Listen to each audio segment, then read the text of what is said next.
We got in or out. Skaz is here. I see Street Team Joe walking around as well.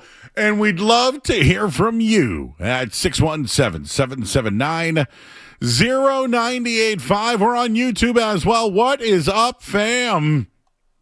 I'm already in there. Just go to youtube.com, search 98.5 The Sports Hub, and boom! I see you there. Booms. I'm dropping booms already. We got a lot to get into tonight. There's some Patriots stuff out there. There's Red Sox news, of course. What else? Jason Tatum comments regarding if he will come back or not. I'd like to do some look-ahead stuff as well. There's boxing news. There's MMA news. There's all sorts of stuff. And we got Matt Turner of the Revs joining us later on today. And Kyle Irving of Yahoo will be joining us as well. So once again, the phone number 617-779-0985. And our opening take, it's presented by Super Service Today. When your heat or hot water goes out, waiting isn't an option. Super Service Today's warehouse in Danvers is overstocked with water heaters, furnaces, boilers, and heat pumps, and they offer same-day replacement, whatever it takes, day or night, and always done right. Contact superservicetoday.com. So where are we at when it comes to the Red Sox offseason? Where are we at? Earlier this week, it was, well, you heard from ownership, right? Well, not John Henry, who hasn't spoken in so long, but you heard from Sam Kennedy, the president. You heard from Tom Warner.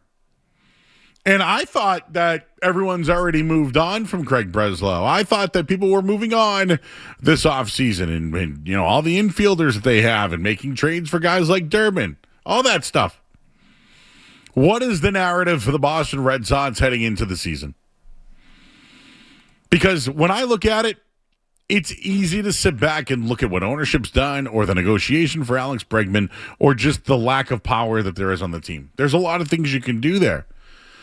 But when Sam Kennedy spoke this week, I think he came out a little bit, don't believe what you read. The bots. He mentioned bots. Mentioned Alex Bregman, if he wanted to be here, he would be here. A lot was said there. And to me, I just thought that they could have shown excitement. Even when Craig Breslow was asked about the team this year. Oh, you know, how do you compare this year's team to next year's or last year's team? Show excitement. Like, I think Red Sox fans are genuinely excited about Red Sox season. Right? Pats are gone. You got your little break here now for the Bruins and Celtics. And it's spring training. We used to always talk about the picnic table and what was ahead for the Red Sox and the young prospects and what it's going to look like this year. They got plenty of guys playing in the World Baseball Classic, Roman Anthony being one of them. But we should be excited about that. Ceddanne Rafaela, Wilyer Abreu being healthy, Garrett Crochet, a Cy Young campaign. Look at that starting five that they have. The bullpen could be really strong. They get Wilson Contreras in a trade this year to help hold down first base. Hey, Caleb Durbin, people are excited about him. You know, Carlos Narvaez. When you think about the team and Trevor Story, can he potentially return to the numbers that he had last year? Like, there is excitement for the Red Sox. But the narrative will be they have moved on from Mookie Betts, Xander Bogaerts, Rafael Devers, and Craig Breslow. And I feel like at some point, like we, as like a fan base, as the media, we also have to turn the page. Right? Like the future is Roman Anthony, no matter how you look at it. And we'll get into him because I know he spoke a little while ago. But that is the narrative. The narrative is, can Roman Anthony be the star player? Can Roman Anthony be the MVP? Will Roman Anthony be the guy that everybody thinks he'll be? Can Roman Anthony stay healthy? Is he going to be the leadoff hitter? Can he play left field? All that stuff.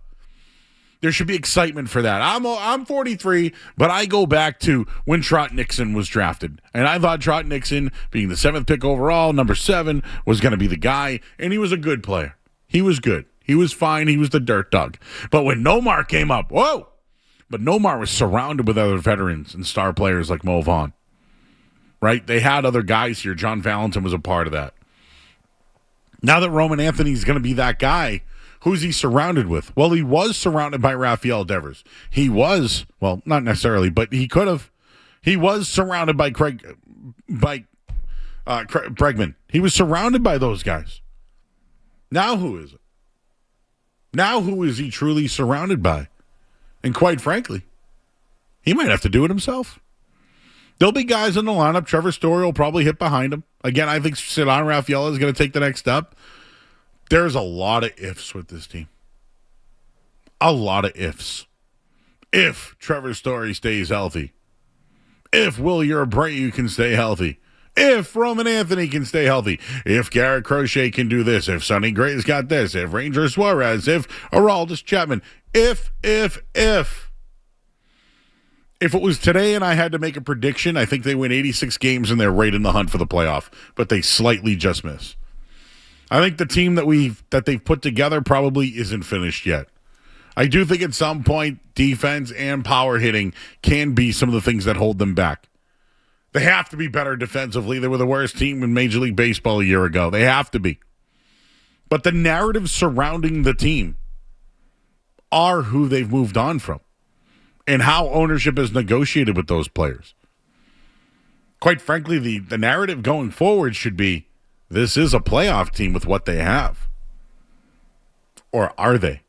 I have them just missing out at this moment. They're favorites to go to the playoffs this year. Hell, look what Toronto's done.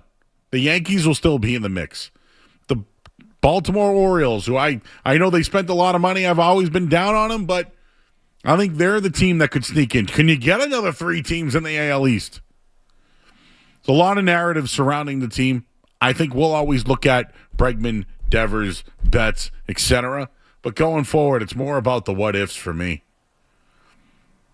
What if ownership gave no trade clauses? What if this and that? All that is in the past for me. Me.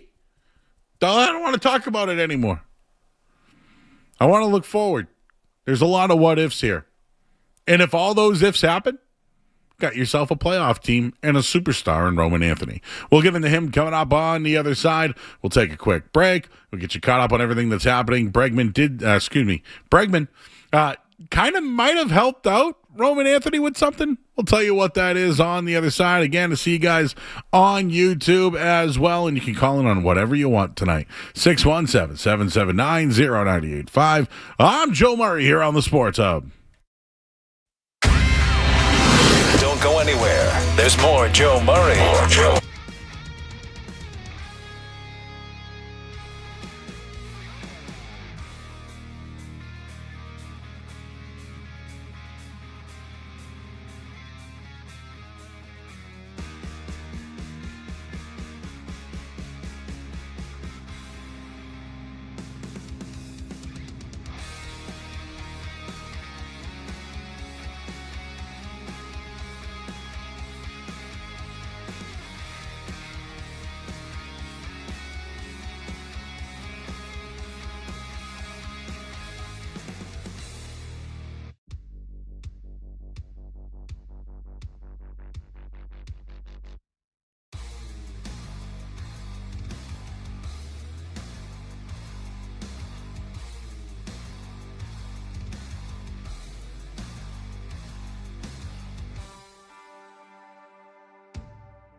I mean, like I said earlier, we have so many great players. So I'm not really worried about that at all. I'm not really worried about anything like that. Never really was.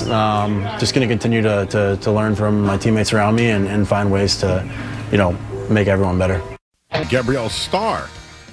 Should reach out to her some nights, guys. Try to get her on the show. We need all the baseball names we can get this season. We'll be with you guys all year long as we're winding down from what football season was. It was the first Sunday without football this week. I caught up on the NBA All-Star game. I'll get Skaz's opinion in a little bit on that one. And again, hockey. We'll be watching tomorrow. We're all going to be watching Sweden and Team USA. And, of course, the Red Sox will be playing that Northeastern game this week, which I've always watched. I remember my first year in radio, I literally covered that game. And I think someone got a hit off Dice K, if I can remember. I feel like that was 07, 08. I don't know why. I feel like that was back then. But feel free to call in, everybody. 617-779-0985. I see you guys on YouTube as well. Someone in our YouTube chat says, thought we wanted a youth movement. Thought that's what we were doing there. It could be a little bit of a youth movement. I was reading over at Barstool Sports today. I thought this was fairly interesting. You guys might know the name, Mike Pitnansky. Red Sox CEO Sam Kennedy's hurtful narrative. His tears are a joke. The Red Sox front office has 100% earned their current reputation. That's fair. That's fair, right? Ness and Joe here telling you that I think there is a reputation, but I also think there's a reputation that they can win and that they have won in the past. And I know that hearing those comments, if Alex Bregman wanted to be here, he'd be here. Oof, I didn't like it, only for the simple fact is that I don't think they needed to say that.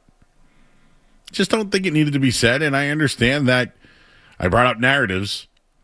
When talking about Alex Bregman, Sam Kennedy was complaining about what he calls a hurtful narrative around the team. Quote, there's only one that for me is hurtful, and that's that we might not care or have the passion for winning. That one I know is untrue. That one gets frustrating. I agree.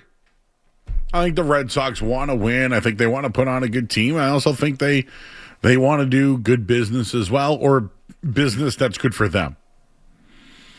The Red Sox, maybe could have done some things different. Tom Warner brought up the fact that, they're not, they will give out no trade clauses if teams are looking to do so, or if players are looking to get that. So he kind of threw that out there. He also mentioned the Rafael Devers stuff when he said, hey, someone's down, go get a glove. I just want to remind you that he was told not to bring his glove. Remember that? They said, don't bring your glove. And then, hey, go get your glove. It's a little communication could be a little bit of an issue there, I think. It could have been a little bit. But watching the Devers trade, the team go on there a little bit of a run last year, there was some excitement there. Garrett Crochet was pitching like a Cy Young Award winner. Like, there was a lot there. But I think it's hard for a lot of you fans, because I know, I bring it up too. Watching Mookie Betts winning another World Series hurts. It's not great. It's not good at all. Xander Bogaerts, gone. Rafael Devers gets traded for a return that you look at and you say, what? Was that really just a salary dump? And, they told Bregman he's not playing third base. And then, there's a lot there. There's a lot there. But they moved on from him. When you look at some of the payrolls over the last couple of years, right? In 2018, they had a $239 million payroll. Here they are in 2025, it's $248, and they lost those guys. But they are spending less. The Red Sox have the fifth most expensive tickets in Major League Baseball, but rank 23rd in how much of that revenue they spend on players. The Mets, $400 million this year. Dodgers, $549 million. Philly, $349. Just to give you an idea, the Yankees, $362 million. So, revenue, tickets, I'm sure it's easy to look at it and say, oh, that's the narrative of the team. I would like a baseball season, everybody. I would like there to be an exciting year where we can talk about the games, watch along, and think that they can compete for a playoff, and they absolutely should. They absolutely can. And right now, the betting odds tell you that they will be a playoff team. So Sam Kennedy called it a hurtful narrative. As Mike Batnansky writes here, it's a harsh reality. I think it is for them. But I'm in on the youth movement. Like, I am wondering where they're going to get the power. I want to know who's going to play third base. Like, I think Roman Anthony's a really intriguing prospect. And it is interesting because, again, I'm 43. And when I think of prospects in my life, I told you, there was Roger Clemens at an early age, but he was already playing in World Series by the time I started watching. Mo Vaughn and John Valentin were the young players. They drafted Trot Nixon. Here comes along Nomar Garcia-Parra. Like, they had those guys in their system. And then they finally started developing some pitching, and they ended up trading for Pedro Martinez. Like, I think we all know the story, right? We all know how it all, trajectory of young players. But when it comes to Roman Anthony, he might be their biggest star of those prospects. I mean, Nomar was huge.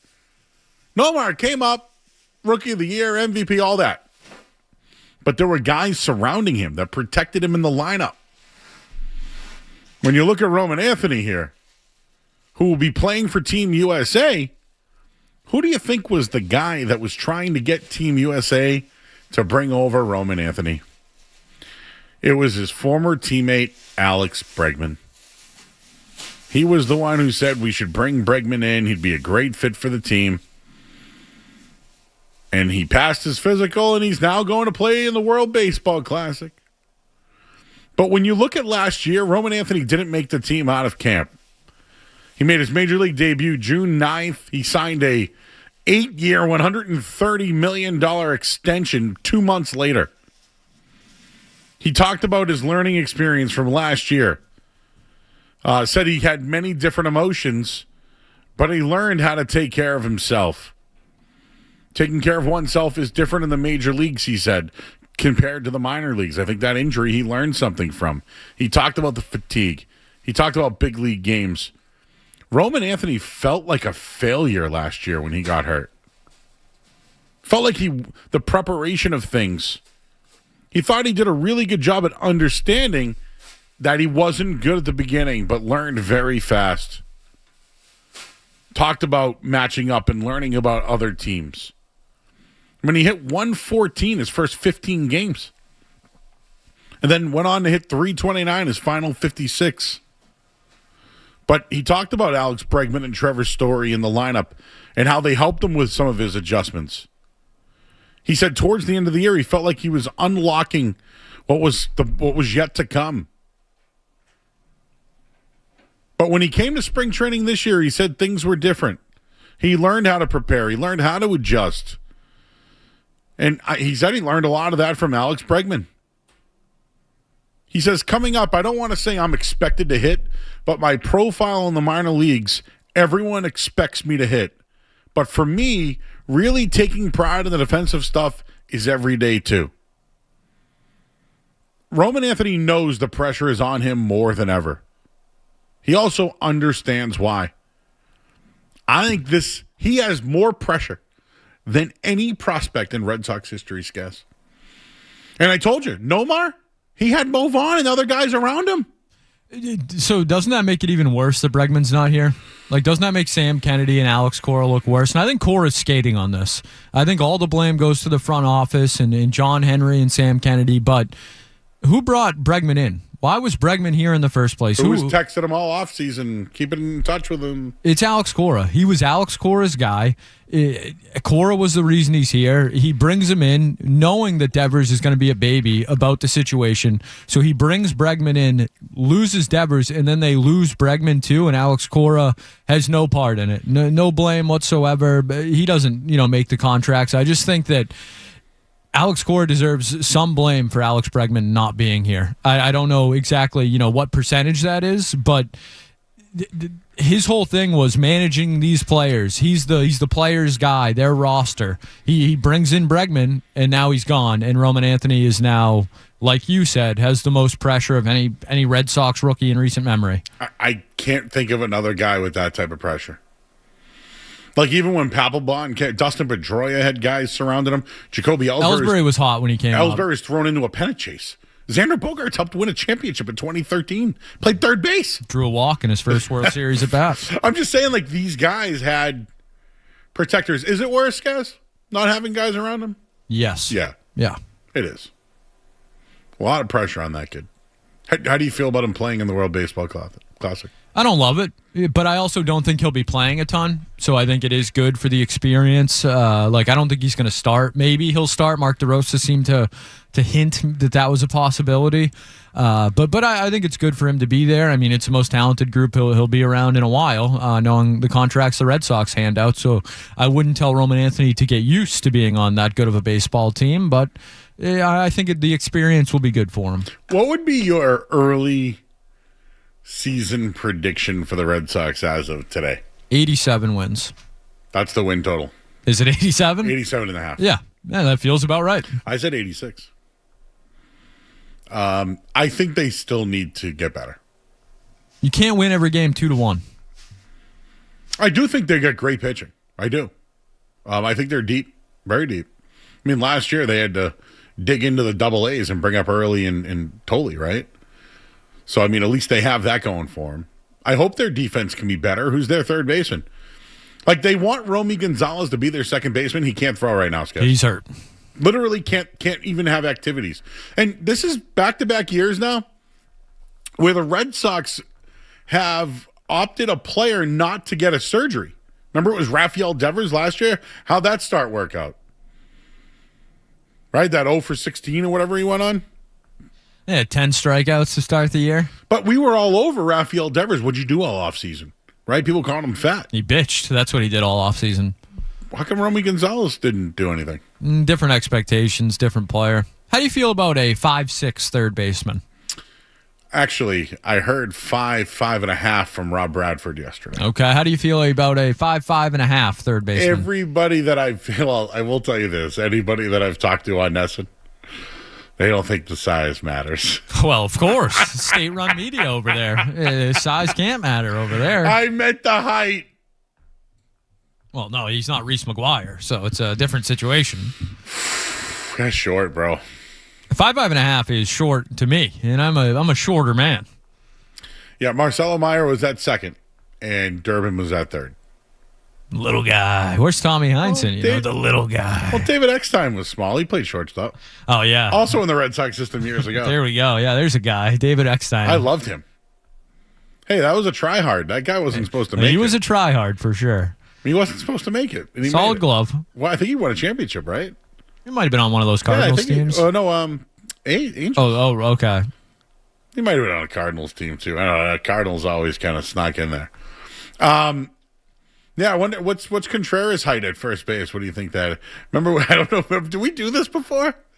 I feel like we've done this. We did first base height. Yes, before. I think we've done first base height before.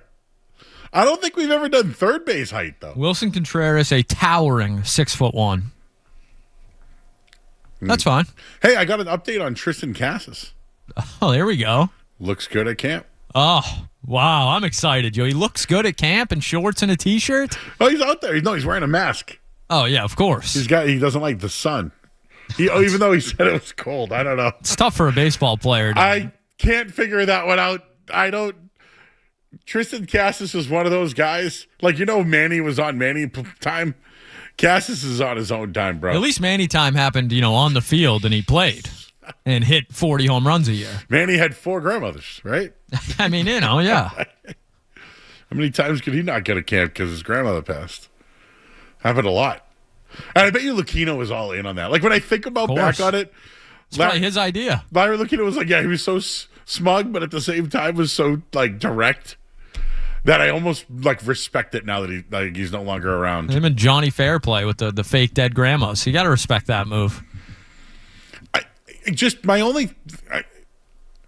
I think Sam Kennedy walked it back the next day. He went on Nesson and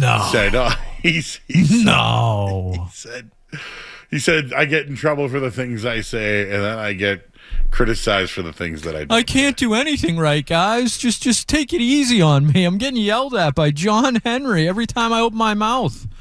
Well, that's what happens when your boss doesn't open his mouth for 6 years. Been 6 years, I guess. 6 years, Joe. Where were you 6 years ago? Here. Not that I might have been working some job hoping to be on the radio every day. I still remember when he came into the studio in Brighton. I'm Lee Dickman. It can be frustrating when you ever have that happen to you guys? Sometimes you say too much, you get in trouble. No, you don't not us, Joe.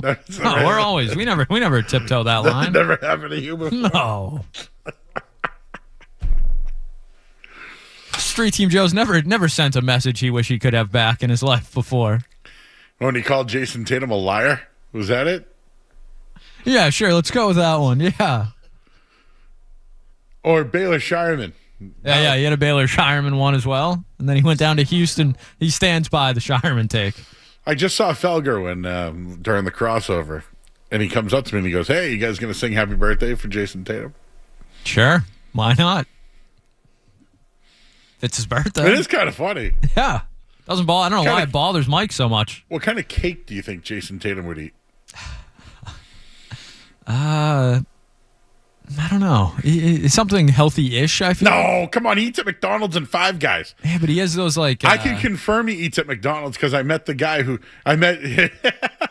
You know a guy. I went to the one on Soldiers Field Road. It's Jason Tatum's McDonald's. And so I said something to the guy because he knew my voice.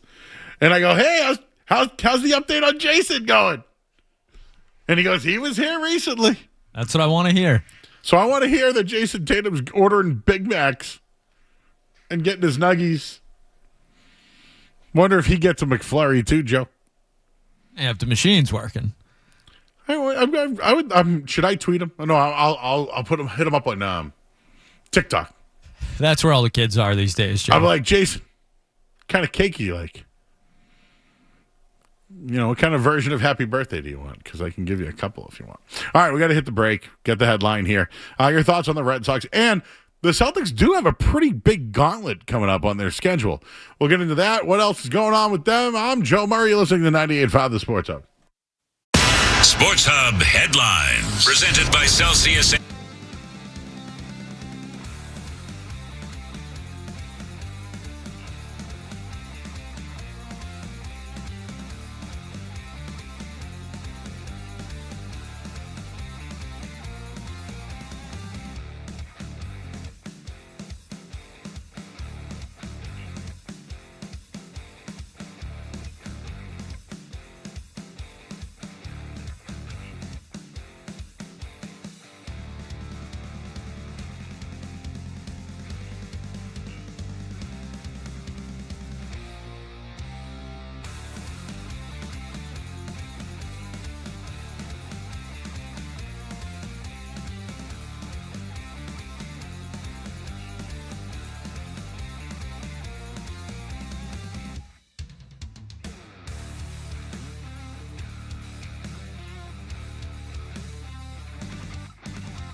on NBC in the prime time, that there's a documentary the NBC's affiliate out there has been doing on Jason. So they're connecting dots, okay? But I checked in with Jason Tatum, and he says, I still have not made a decision on whether or not I am coming back this year. And what can we infer from that? I think he's being truthful in saying that, but I also think that he understands what he said before. He wants to get this right the first time. Nobody in Boston wants to put any pressure on Jason Tatum to put a date on this, to put a time on this. I talked to somebody very close to this situation. That scrimmage that he's done, he's only scrimmaged one time. Like, he's got to do a bunch more things before everybody gets comfortable with the idea of him going out there and playing, because this was a serious injury. But one thing I think from his post that he was feeling this morning, he's at that 40-week mark. He put himself in position to make this decision. He put himself in position for this to even be an opportunity, because the second he got hurt, he popped that Achilles, he did what one of his idols, Kobe Bryant, did and said, okay, let's get and have surgery the next morning. Like that fast forwards your rehab clock, and the procedure he had done, the way he's attacked this rehab, put him in this position to be able to make a decision. And he still hasn't made one yet because of how serious that injury is. But I think the fact that he's trending in that direction, the steps that he's been taking, are a very good sign.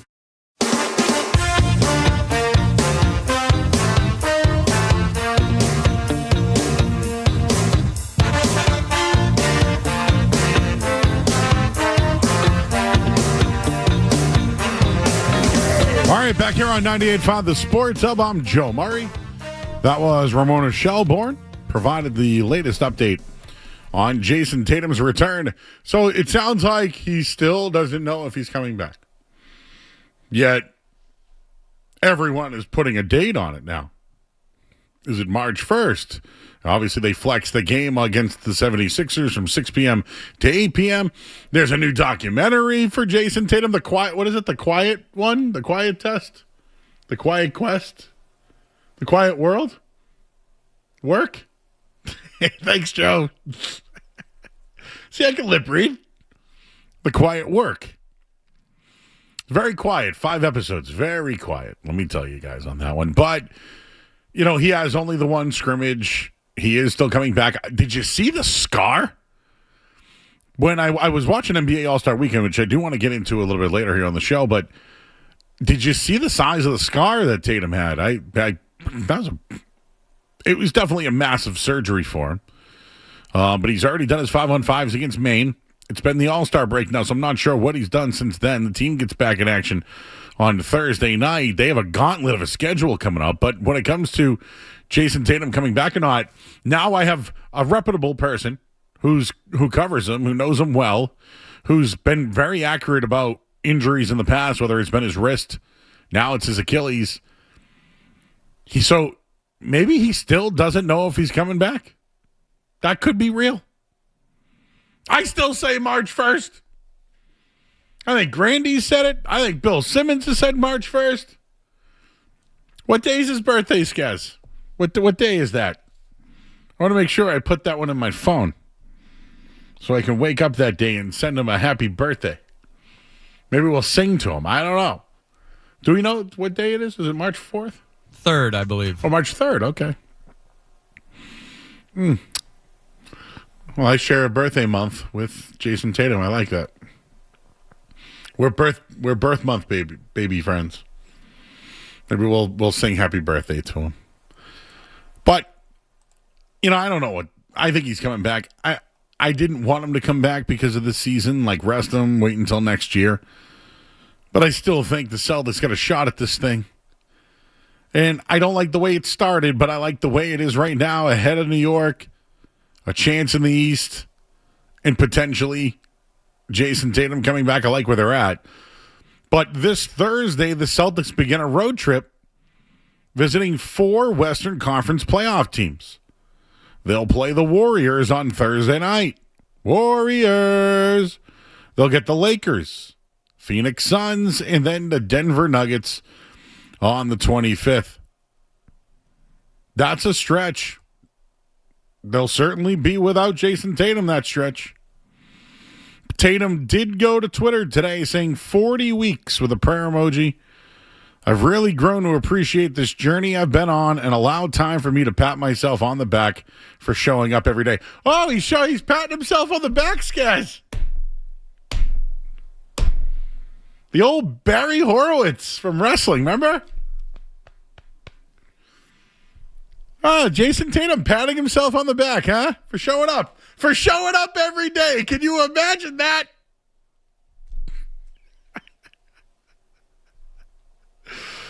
He's got to really appreciate the journey there. He's been allowing his time to pat himself on the back for showing up every day. Don't love that one. Don't love that one. You ever pat yourself on the back, guys? Street Team Joe last week ran the show. I know you patted yourself on the back. I patted Street Team Joe on the back for that. Yeah, he did. He had a great night. Did not like that tweet. Didn't like that one. What did Felger say? I just saw Felger walk by.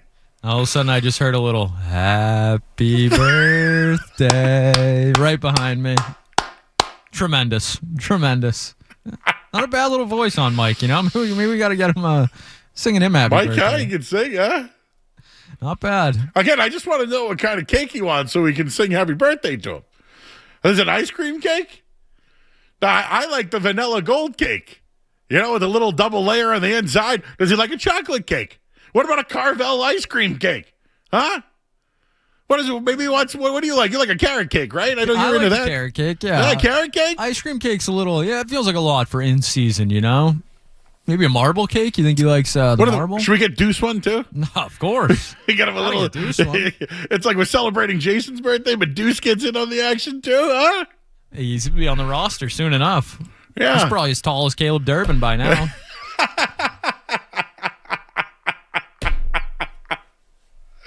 Oh, that made me belly laugh. Will Deuce be taller than Caleb Durbin by the end of the season? That's what I want to know. Allow me the time to pat myself on the back for the showing up every day. Jason, I will never, ever question you for your shape, your health, your work conditions. You are an ultimate athlete, okay? You're ripped to the nines. You're in great shape.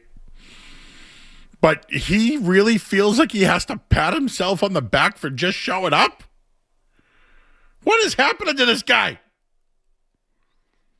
Is this where he's a liar, Joe? Is it, see? Now he's a liar. Now he's got to pat himself on the back now? I love Jason Tatum. He's one of my favorite players. When people diss on Jason Tatum, I lose my mind.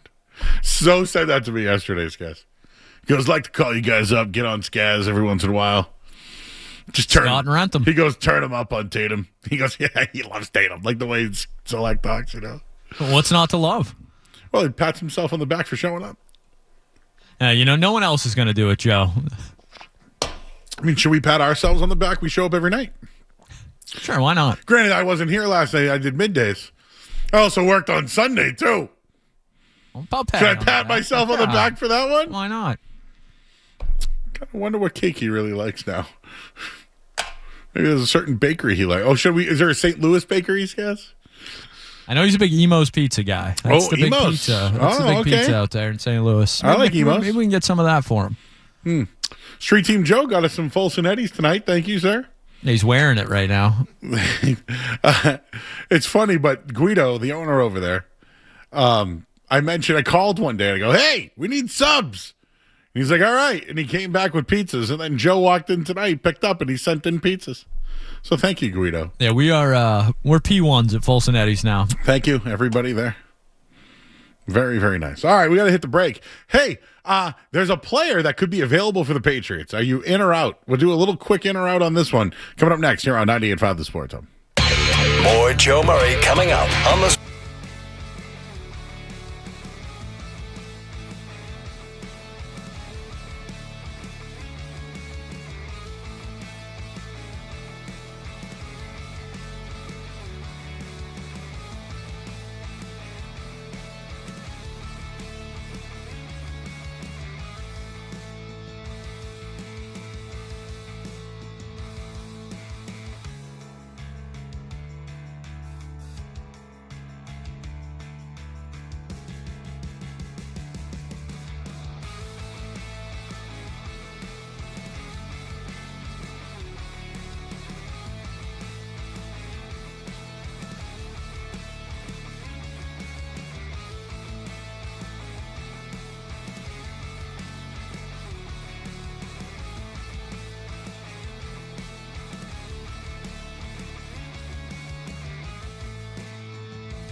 the title pulled and now will become the full-time defensive coordinator. Not a shocker here by anybody, but Zach Kerr, the new defensive coordinator for the New England Patriots, interim tag pulled off. Of course, the Pats earlier to a high-ranking position, who was originally the defensive coordinator, then ended up getting sick this year, but was with the team around the Super Bowl, and now promoted to a high-ranking position on the coaching staff, and Zach Kerr officially the full-time defensive coordinator. I think they got something here with him. They got something here. You know, there were times where the defense struggled, and I would put it on Vrabel for not maybe doing more at the time, or I'd give Kerr a pass because, you know, he's still adjusting and was thrown into the situation this year. But the playoffs, they were outstanding. That defense, and I know they gave up 29. Well, if you think about it, there's 17 given up off turnovers, which I guess you can take that out of it, 29, 19. So, yeah, I mean, they gave up about, 10 points a game in the playoffs? It's pretty good. And he had his fingertips all over it. They were showing some exotic looks, different looks. I know that Vrabel works with him. Good for him. It's official. Zach Kerr, new defensive coordinator for the New England Patriots. The interim tag officially pulled. I did just want to mention quickly that Robert Griffin III, you guys know him, RG3. The Patriots need to sign Tyreek Hill. Drake May was the best deep ball thrower in football this year. If Tyreek Hill gets back to 90% of what he is, the Patriots get a massive mismatched chess piece on their board. I'll say this. Do I want Tyreek Hill's ability on the football field? Yes. Do I think Tyreek Hill will come back and still be the cheetah and fast? Yep. That's a special kind of speed there. And Drake May throws the deep ball better than anybody. But there's many sides of Tyreek Hill, right? Yeah, bad. A bad guy. I don't know. Can you look past that? No.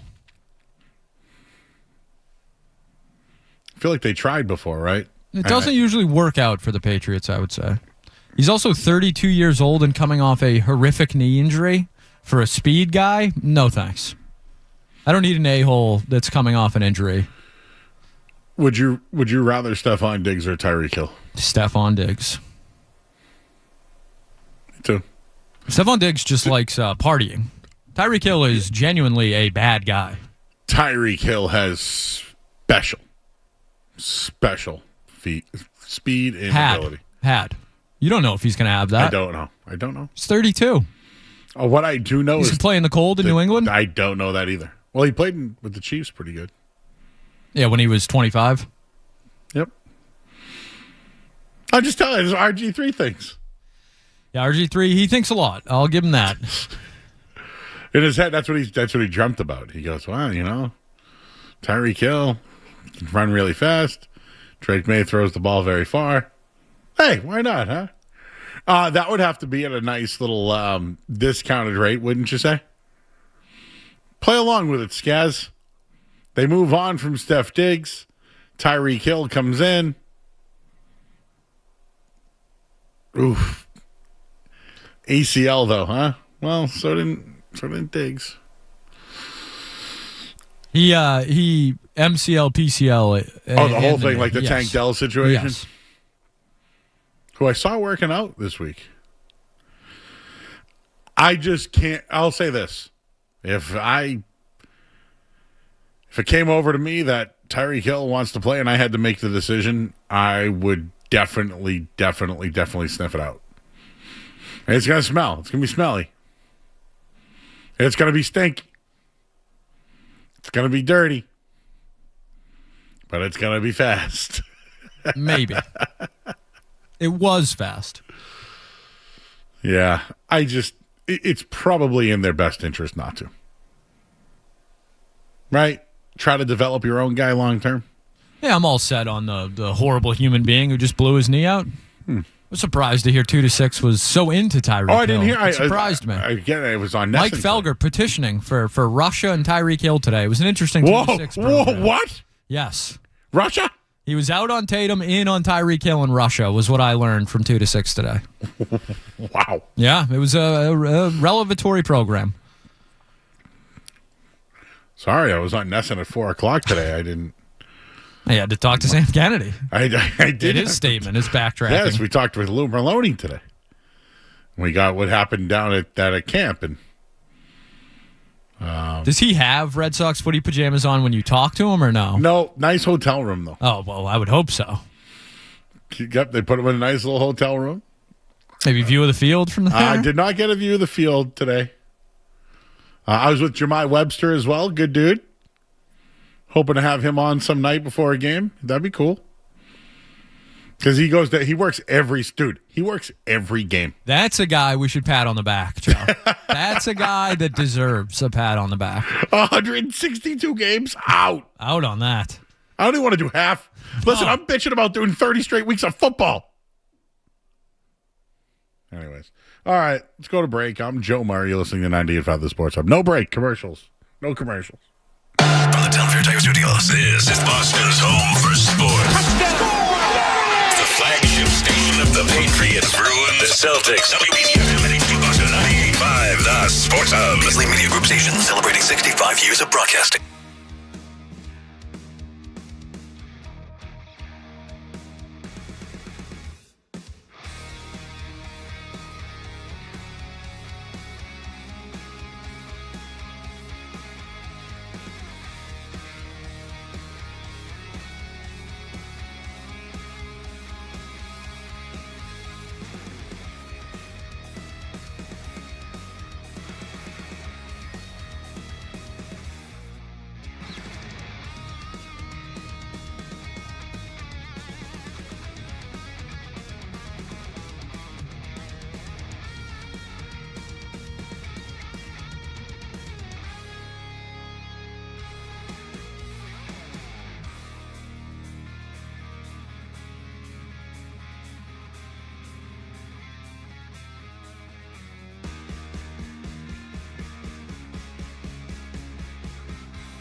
Some story later. I can't do it right now because it's just trying to think about it. Some guy, Tyreek Hill, just blew his knee out. What are you talking about? What, guys can't blow their knees out and come back? About to watch a documentary about a guy. I mean, his we're Achilles literally coming back. watching The Quiet One or whatever it is. Well, that's Dan Heinen, I believe. Dan Heinen. How about Alec Pierce? Everybody wants Alec Pierce. Love him. Love him. They're gonna wait. Franchise tag open today. Is it today or tomorrow? I think it was today. Yeah. Alec Pierce should get franchised, right? He seems like a ripe candidate for that. We're going to talk with Revolution goalkeeper Matt Turner coming up in just a little bit. 2021 goalkeeper of the year. A lot going on with the Revs, Joe. New coach. Yeah. He'll be making an appearance on the midday tomorrow. I believe his first. Okay. Interested to see that dynamic. I like Charlie Davies. He's cool. We love Charlie. We got a date someday. That's right. Forget where we were going, but we'll be there. We're gonna go though. Whatever that is. Our guy Feingold is still there. Eli Feingold. All right. Peyton Miller. Peyton Miller's still there. I liked him. We'll have to ask Turner about having those guys in front of him. All right. Well, when do the Revs begin? Saturday in Nashville. Wow, Nashville, huh? Nashville, not bad. You ever had Nashville hot sauce? Like the hot chicken? Dude, it is hot. It's hot. No, it's not like, Dave's. It's hotter. Well, depends on which one you're That's getting, true. Joe. The Reaper will get you every single time. But we'll talk with Matt Turner coming up in a bit. Dude, I couldn't believe this. Actually, let's talk to Justin and Lynn. He's been waiting on hold. Can you pot him up for me, guys? What's up, Justin? How you doing, buddy? Well, Joe, I have a little take for you. I understand. I was listening to your opening take, and I know you're thinking that community doesn't want the narrative, but if he doesn't want the narrative, you need to put a winning team on the field, Joe. And that's my take on it. You know, you need to put a winning product on the field. That's right. And, you know, if he doesn't want the narrative, I believe you have to put a winning product on the field. How do they get over the narrative, Justin? How do they get over the narrative, Joe? Just put a winning team on the field, Joe. Winning and team. That will put the narrative all the rest. All right, Justin. Appreciate you, buddy. Thanks, man. Sorry, my phone was my thing. My thing. Hey, it's nice and cool in here today. It was very hot yesterday. It was a hot one. Zoe was Not thrilled, I heard. not sit still. It was hot, though. I give him, it was hot. Skaz, did you know? I had to look it up today to be fact. You know, we always work in fact. But I couldn't believe I saw this, so this is why I'm bringing it up today. Did you know the Patriots have made 11 first-round picks in the last 14 drafts? Did you know that they've only re-signed one of those first-round picks? Woof. I would say that's not good. Do you know who the guy was that got the extension? Oh, boy. Defense? Yep. Got to be defense. Duggar? No? Because he was a second-round pick. Oh, yes. Yeah, first-round pick. I don't know. Dante Hightower. That was, what, 10, 12 years ago?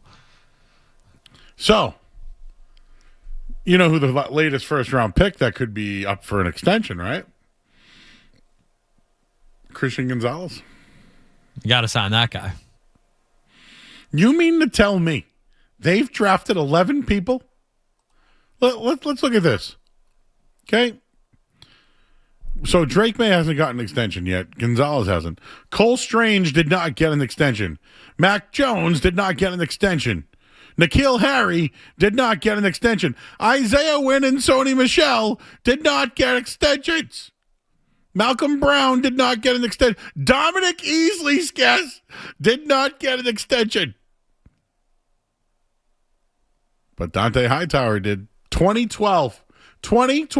They haven't extended a first-round pick since 2012. Think about that. Why do you think they sucked for almost 5 years? Because of that. They couldn't draft, and they couldn't give them an extension. Imagine that. Sucking so bad that you can't even give them extensions. How many teams have done that? I almost need to, I feel like we need to look this up. Who could draft somebody in the first round and not give them an extension? Since 2012, 14 years. Right? 14 years? Yeah. Like, now you have to give an extension to Gonzalez for that reason alone. I just could not believe that when I read that today. Break that trend. Out on that one. You know what's so funny? They've stopped paying their own guys to bring in free agents. This is why Tyreek Hill comes up, Scott. This is why Stephon Diggs is in the mix. This is why. Can't believe that. What a horrible, just general manager. How many times did you blow it? Not so bad. All right, why don't we take a break? Because we got Matt Turner coming up, and I want to make sure that we're on time for him. Breaking news. Patriots linebackers coach Zach Kerr. He's no longer the interim. He's the full-time defensive coordinator. Vinny Del Palma expected to elevate to the linebackers coach. You know you ever been to Del Palma's? There's one in a couple in East Boston. They make a great chicken parm, Scats. Oh, you got to find a place that makes a great chicken parm. So Vinny Del Palma getting the old call-up as the linebackers coach. All right, we'll hit a break. We're going to talk to Revolution goalkeeper Matt and Turner next here on 98.5 The Sports Hub. Don't go anywhere. There's more Joe Murray. On the way.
It's just made some news. Zach Kerr, officially the defensive coordinator. The interim tag has been taken off. So we have that. But joining us right now on 98.5 The Sports Hub is Revolution goalkeeper. That's what he is. You guys know him. He's Matt Turner, and he's joining us here on 98.5 The Sports Hub. Matt, how are you tonight? I'm doing well. Thanks for having me on. No problem at all. Saturday night. The Revs, of course, will be heard here on the Sports Hub. Another season for you, your 11th professional season. Just tell us some of your thoughts going into it. Yeah, I mean, well, geez, when you say it like that, makes me sound kind of old. I feel like 11 has gone by really quickly. 100 MLS games, right? Yeah, That's right. Yeah, 100 or so. But it's good to be back. Good to be back in the region. So what's it like? I mean, you've now got a new coach. You got the new season. How did you prepare this off season? And what are some of the changes, I guess, from 2018 to now, starting in another season with the MLS? I'd say, I mean, wow, there's so many changes. In terms of just the quality of the league from top to bottom, the investment into players, infrastructure, it's not even been 10 years and it's almost unrecognizable from 2018 until now. So the standards are really high around the league, and that means that you have to perform every single week, and that the pressures are higher and people are paying closer attention to what's going on in MLS. And I think, to answer your question fully, a new coach, obviously it's great for us. He's really exciting. He has a clear style of how he wants to play the game. And it's been really nice to have that tactical fluidity and the time in preseason to work on it. I haven't had a preseason in about 5 years because of schedule changes and things like that. So it's been nice to be part of a culture building. Well, listen, you've had 5 weeks to prepare with your new head coach. I got my MLS package, so I've been watching all the games, my man. To tell us a little bit more about, I'm going to call him Coach Marco. What is he? Has he taught you anything? What's he emphasized this year as you're beginning a new season? I think one of the biggest things is just us being world class at the basic things, And there's certain non-negotiables on our team: togetherness, intensity, communication, just things that we all have to, pillars of what we're trying to build. We understand that success you have to work really hard to get success, but we need to fall in love with the process. And if we bring the same level of intensity on a training day that we do to a preseason game, that we do to our first regular season game, and then the games that have more meaning beyond that, we're going to have a successful season. Yeah, Matt, I was just curious from your perspective, from a goalkeeper's perspective, what it's like to have someone else at the helm. What does it mean for you? Because I think of goalies like kickers and hockey goalies. You're kind of on your own. So what does a new coach manager mean for goalies in particular? I mean, yeah, I'd say it's a little bit different in nuance. Like a kicker and a goaltender in hockey. Like, okay, a hockey goaltender, their job is to keep the puck out of the net. A kicker in field goal, their job is to make field goals when their number's called. And depending on the coach, there's different styles of play that they could ask from their goalkeeper. The main job of a goalie is to keep the ball in the net. And the guys that do that the best are going to have the best careers. But there are coaches that demand a lot more from their goalkeepers to play out from the back and have the ball at their feet and be really the 11th field member, on the team to help create the numerical advantages on the field. So depending on what the coach wants to do, the look will be a little bit different. And every coach has a little bit of tactical things that they want to see from their goalkeeper in terms of positioning or, like I said, how they're building out from the back, et cetera. We're talking about Revolution goalkeeper Matt Turner. Matt, we've had a bunch of your teammates. Peyton Miller we had on last year. We call it the bump. They come on the show, they score a goal. Eli Feingold came on. He was great. He ended up having a nice little run here. So I'm hoping we can give you that same bump. But can you tell us a little about some of the guys that are stuck around, like Campana, and then some of the new guys that have come in that you can tell us, some of these young American players that have been brought in? Listen, I'll take anything I can get. It's obviously a big year, 2026, going in for the World Cup and stuff. So every single game means a lot. So I'll take listen, if I have a good game this weekend, I'll call you next Tuesday. How about that? I'm in on that. But anyways, we have some really exciting young talent. Brooklyn Raines, Griffin Yao, Ethan Kohler came in as well. Like guys that Marco has worked with in the past that understand the system, but also these are guys that are driven, high character guys that want to have successful careers and they want to win because they understand that winning, will get them to the places that they want to go in their careers. So it's nice to have the young talent, obviously Peyton as well that you mentioned, and Eli. Like all these guys some of them can't even buy you a beer at the bar yet.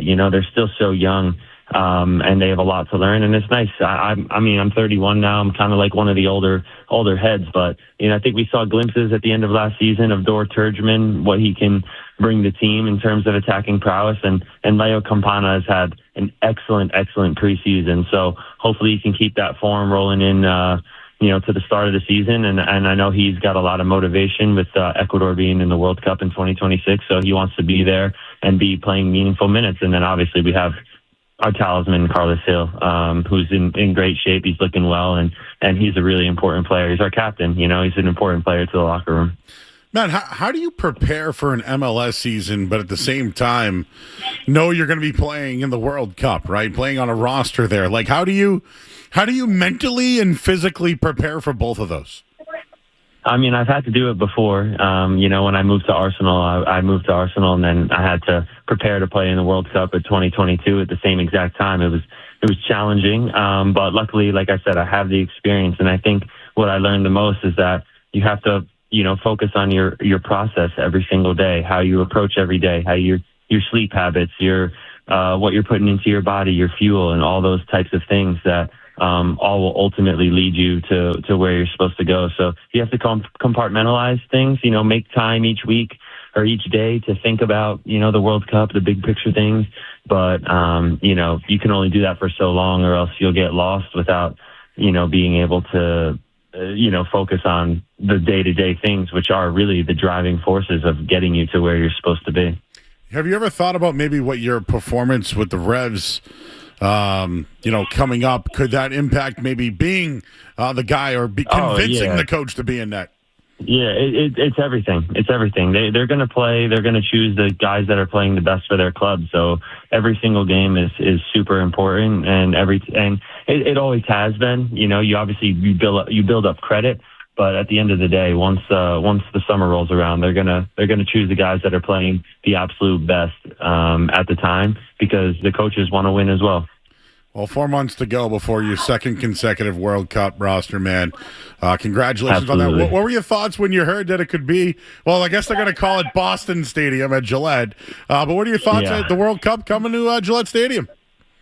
Oh, it's going to be amazing. This region deserves it.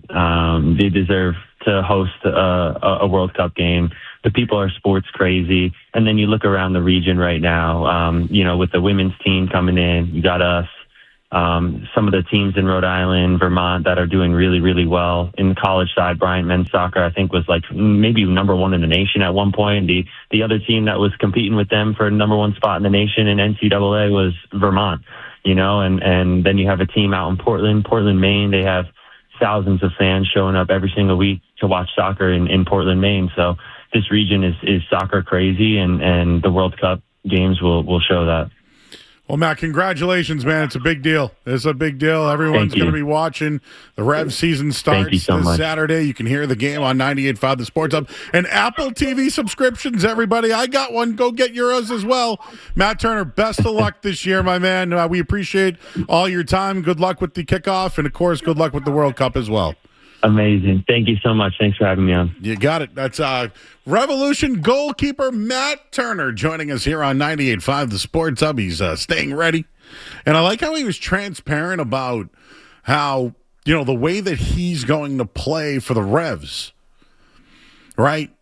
If he plays well, does that help, the World Cup team and their coach? Was it Mauricio Pochettino, Skaz? Is that who? Please help me out. Coach Poch. Coach Poch. Yeah, Marco and Poch. But he said it. He goes, oh, absolutely. He goes, they're going to go by who's playing the best. And maybe it was a game against Nashville on Saturday. Maybe we should clean sheets, bet the under. Yeah, first game of the year, Joe. You never know, but yeah, I like it. I'm excited. That'd be the hell of a podcast name. Clean sheets. Probably. I would imagine maybe that's taken, but I like it. Think Street Team Joe has clean sheets? No. He can't even hear us right now. That was kind of dirty pool right there. I didn't mean it. It was all a lot of love. He's getting the headphones now. He knows. Did he know what I meant? Turn your mic on, Joe. He said, I didn't hear anything. You didn't hear anything? No. Do you know what a clean sheet is in soccer? A clean sheet? Is it a clean slate? Something like that? Sure. A shutout. Yeah, I asked if you had any clean sheets. Regarding what? Just my actual sheets? Yes.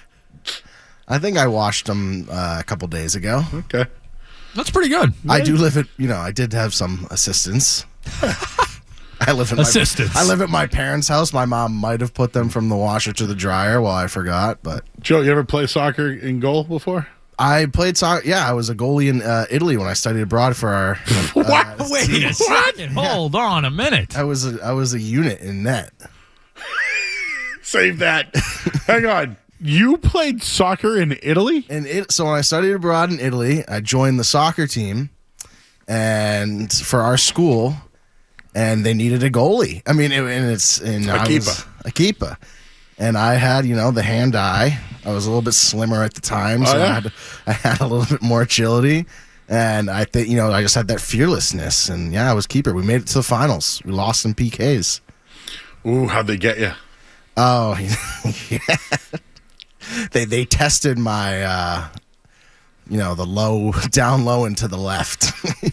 So not the 5-hole. No, I was good. I was good above the belt and up. I was good at it. You go down low. He struggles below the belt. So he's good above the belt. Yeah, good above the belt. Yeah, good. And when high velocity, I always Well, if Adam from the Revs is listening, I think we should have a night show day at Gillette.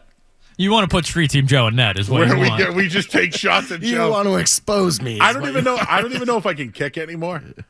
But I would love to try to get one by you, though.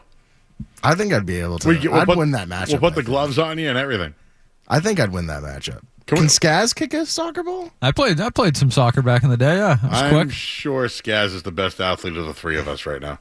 But again, Joe, I can do at top waist up, baby. I got you. Waist up is another name for a podcast. Yeah, waist up. Waist again. I don't know how that helps you in soccer, but waist up, baby. I got you. That's true. All my goals in high school. I also played high school soccer where I were waist up. I got a couple headers. Couple off the chest, never with my foot though. Man, we learn something about you every day, dude. Every day. It's just a good fun fact away every day. Joe Ariano, goalie for Italy. Italian goalkeeper. Giuseppe Ariano there. Oh, we'll have Matt Turner in one net. Oh, wait, we'll just do PKs. Ariano on one side.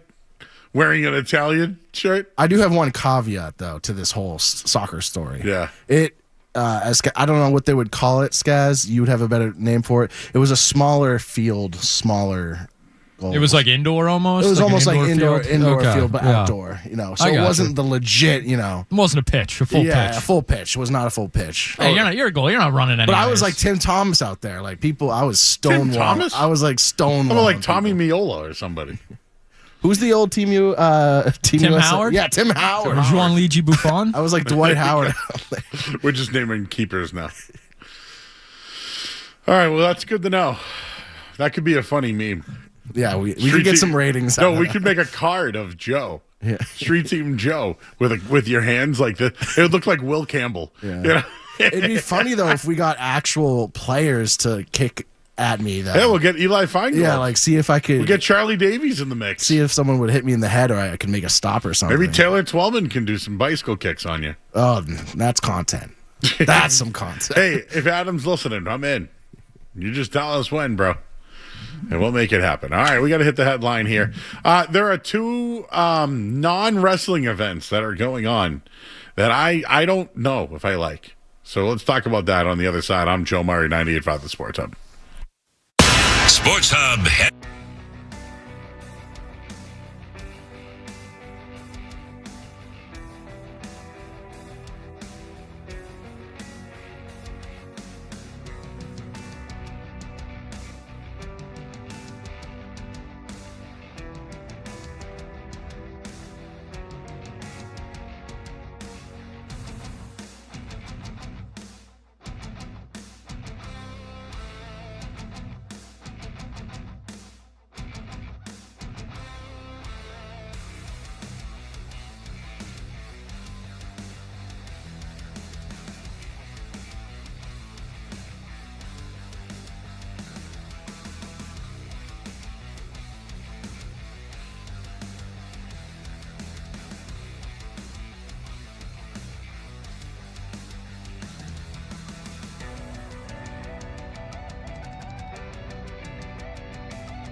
All right, back here on 98.5 The Sports Hub. I'm Joe Murray.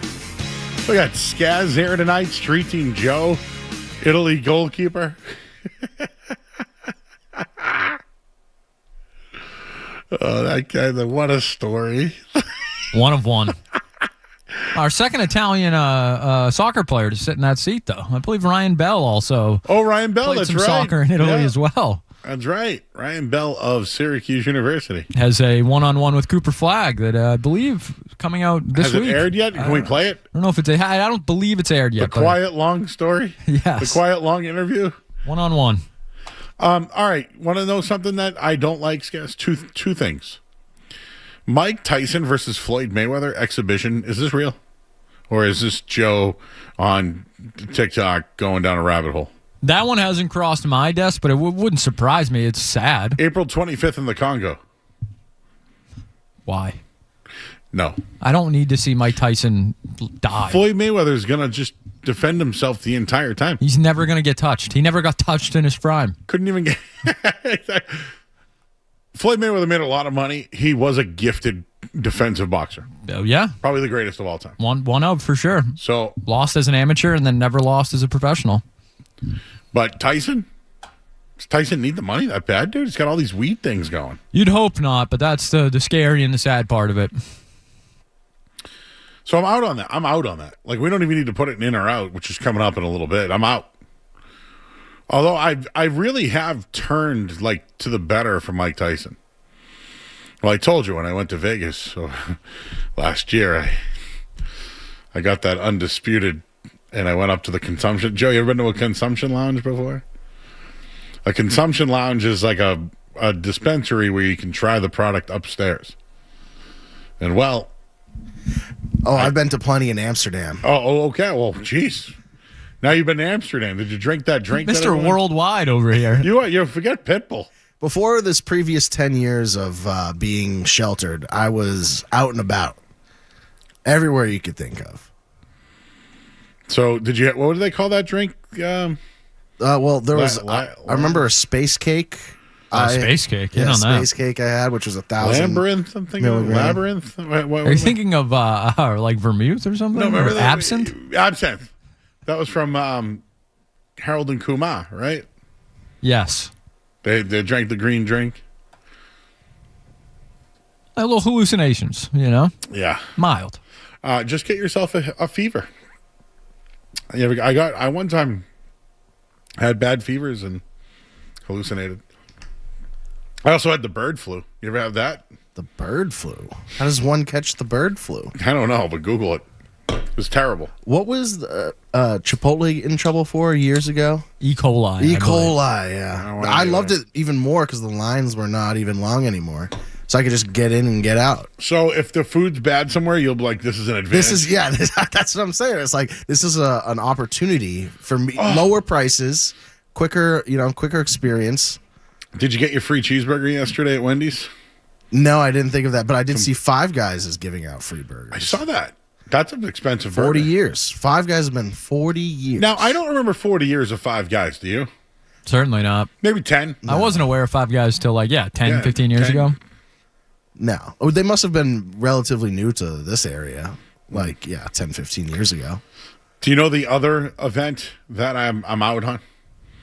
Is it Olympic related? Nope. Ronda Rousey versus Gina Carano.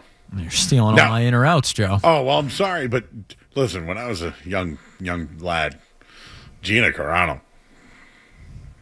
she could fight. Yeah, how old is she now? If I'm 43, she's got to be 50, right? I like Ronda Rousey. Yeah, Ronda. Remember she was in WWE for a little bit? Joe, would you like to guess how old Gina Carano is? 51. She is 43 years old. Get the hell out of here. Born April 16th, 1982. I'm older than her. Gina Carano's 43? 43. How old's Ronda Rousey? But this is really happening. This is on Netflix. Ronda Rousey, 39. March 5th. So give me Ronda Rousey in this one. She's kind of fallen off, huh? Like, what happened to her after the UFC? Ronda, this is what UFC is, guys. UFC is, you're this champion, right? You get to the highest level, And then the next guy comes up and you get worn down. Like Ronda Rousey was the best woman fighter potentially of all time. One kick to the head from Holly Holm, and she was done. She tried to come back, didn't work out. Went to WWE, that didn't work out. Now she's back again. I think she's been an actress. She was in Fast and the Furious. I was say Entourage. Entourage with Turtle. Turtle, yeah, she snapped Turtle's arm. Yeah. I remember that. Turtle wanted a date with her. She's like, you got to last 30 seconds in the ring. But Gina Carano and Ronda Rousey were the babes of UFC. 20 years ago. I mean, we were just talking about. This is not as bad as Mayweather and Tyson, but it's in the same vein. There's no way it's a real fight either. I don't think any of these things are real fights anymore. No, I bet you Gina Carano and. Well, she needs a paycheck, but yeah. I can't believe Gina Carano is 43. Oh, Euro Trip is the movie that someone mentioned to me. Can I ask who Gina is? I'm not too familiar with her. Absinthe was Euro Trip. I've gotten 3 people to text me. Why does everyone telling me this? Euro Trip. Wait, what was the one where? What was the one with the nerd kid in Stifler and the bus, the blind lady? Joe, I have no idea what you're talking about. Went to college. Accepted. Which one was Euro Trip? I thought it was Harold and Kumar. Wait, what was your question? You don't know who Gina Carano is, Joe? No idea who she is. You should Google her. She was a Ultimate Fighting champion. She had some issues the last few years, I believe. Probably needs dough. Yeah. Oh, okay. Yeah, dude, when I had MySpace, she was on my wall. I had MySpace in like 2005. She was your wallpaper? Well, remember how you could have like a lot of backgrounds? You went with Gina Carano? I had Gina Carano. I liked UFC. I think Tank Abbott was the other, who I met in an elevator in Vegas years ago. I also met Rod Woodson when I was in a taxi line, and I was like, hey, I was at your last game. He was very mad. I was going to say, I would imagine you liked that too much. Now I don't do that to guys. Like I saw Sean Merriman at WrestleMania last year, and I wanted to do the lightning dance, but I didn't. The Thunderbolt dance, whatever that was called. Lights out. Lights out. I just didn't. I figured it would have been unprofessional. What was he going to do anyways? Have you fanboyed? Well, I was mad at Ric Flair, and Pete Rose blew us off. So I think Pete Rose has probably blown a lot of people off. Yeah, I got tickets to meet Pete Rose and Ric Flair in the same day. What a tandem. Tell me that's not like a powerhouse tandem. Pete Rose didn't show up. I never got to meet him. Shocker. And Ric Flair smashed a beer can off his head. Also a shocker. And I got the photo still. Stars, have I ever fanboyed? It's probably, no. I fanboyed one time. I saw when I lived in LA, I saw Will Ferrell at a local Starbucks at Laguna Beach. And I told him, this was during like COVID, and you can kind of tell he wanted to be left alone. Everyone was like... So you bothered him? Yeah. So like he was taking his mask off to order, and I went to my buddy. He's like, that's Will Ferrell. Then after he got his coffee, we went up to him. Was like, hey, we just love The Other Guys. Like that's one of our favorite movies of all time. And he just said thanks and walked away. He wanted no part of me. All right, now I have another person reach out to me. I heard you. I heard you, Joe. Really, no selling Joe stories tonight. Euro Trip, absinthe. People are saying road trip. No, Euro Trip. The YouTube chat is saying road trip. No, they're wrong. Someone just sent me. Brian in Medford has just sent me. Yeah, it's Euro Trip. That's green drink. Absinthe. Yeah. That's what it is. I'm watching it right now. I always mixed up road trip, Euro Trip, and all the other trips. Did someone just call in and say Euro Trip too? That's what people got out of tonight, Joe? Not about the narratives of the Red Sox or Jason Tatum's birthday cake or Matt Turner, the World Cup keeper, or Italian Joe Ariano goalie. It's absinthe from the movie Euro Trip. That's what people are responding to.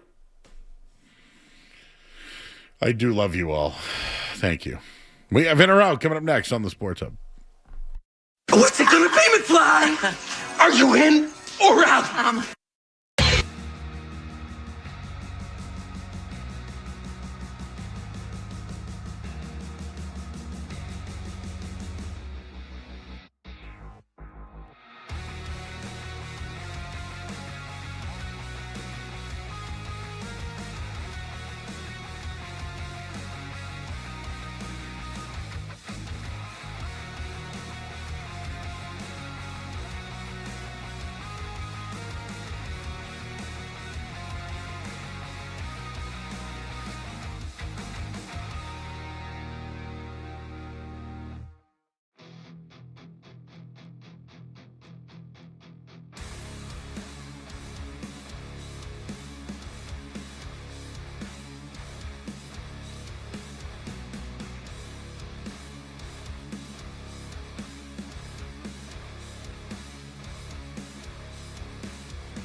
10th.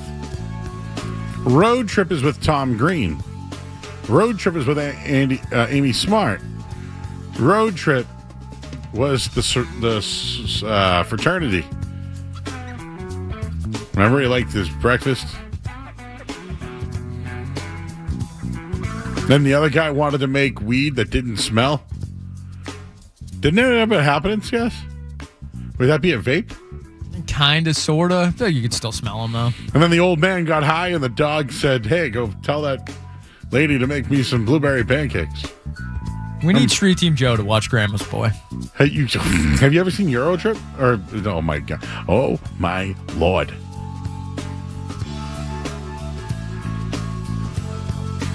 All right, what do we got tonight? You getting in on this, Joe?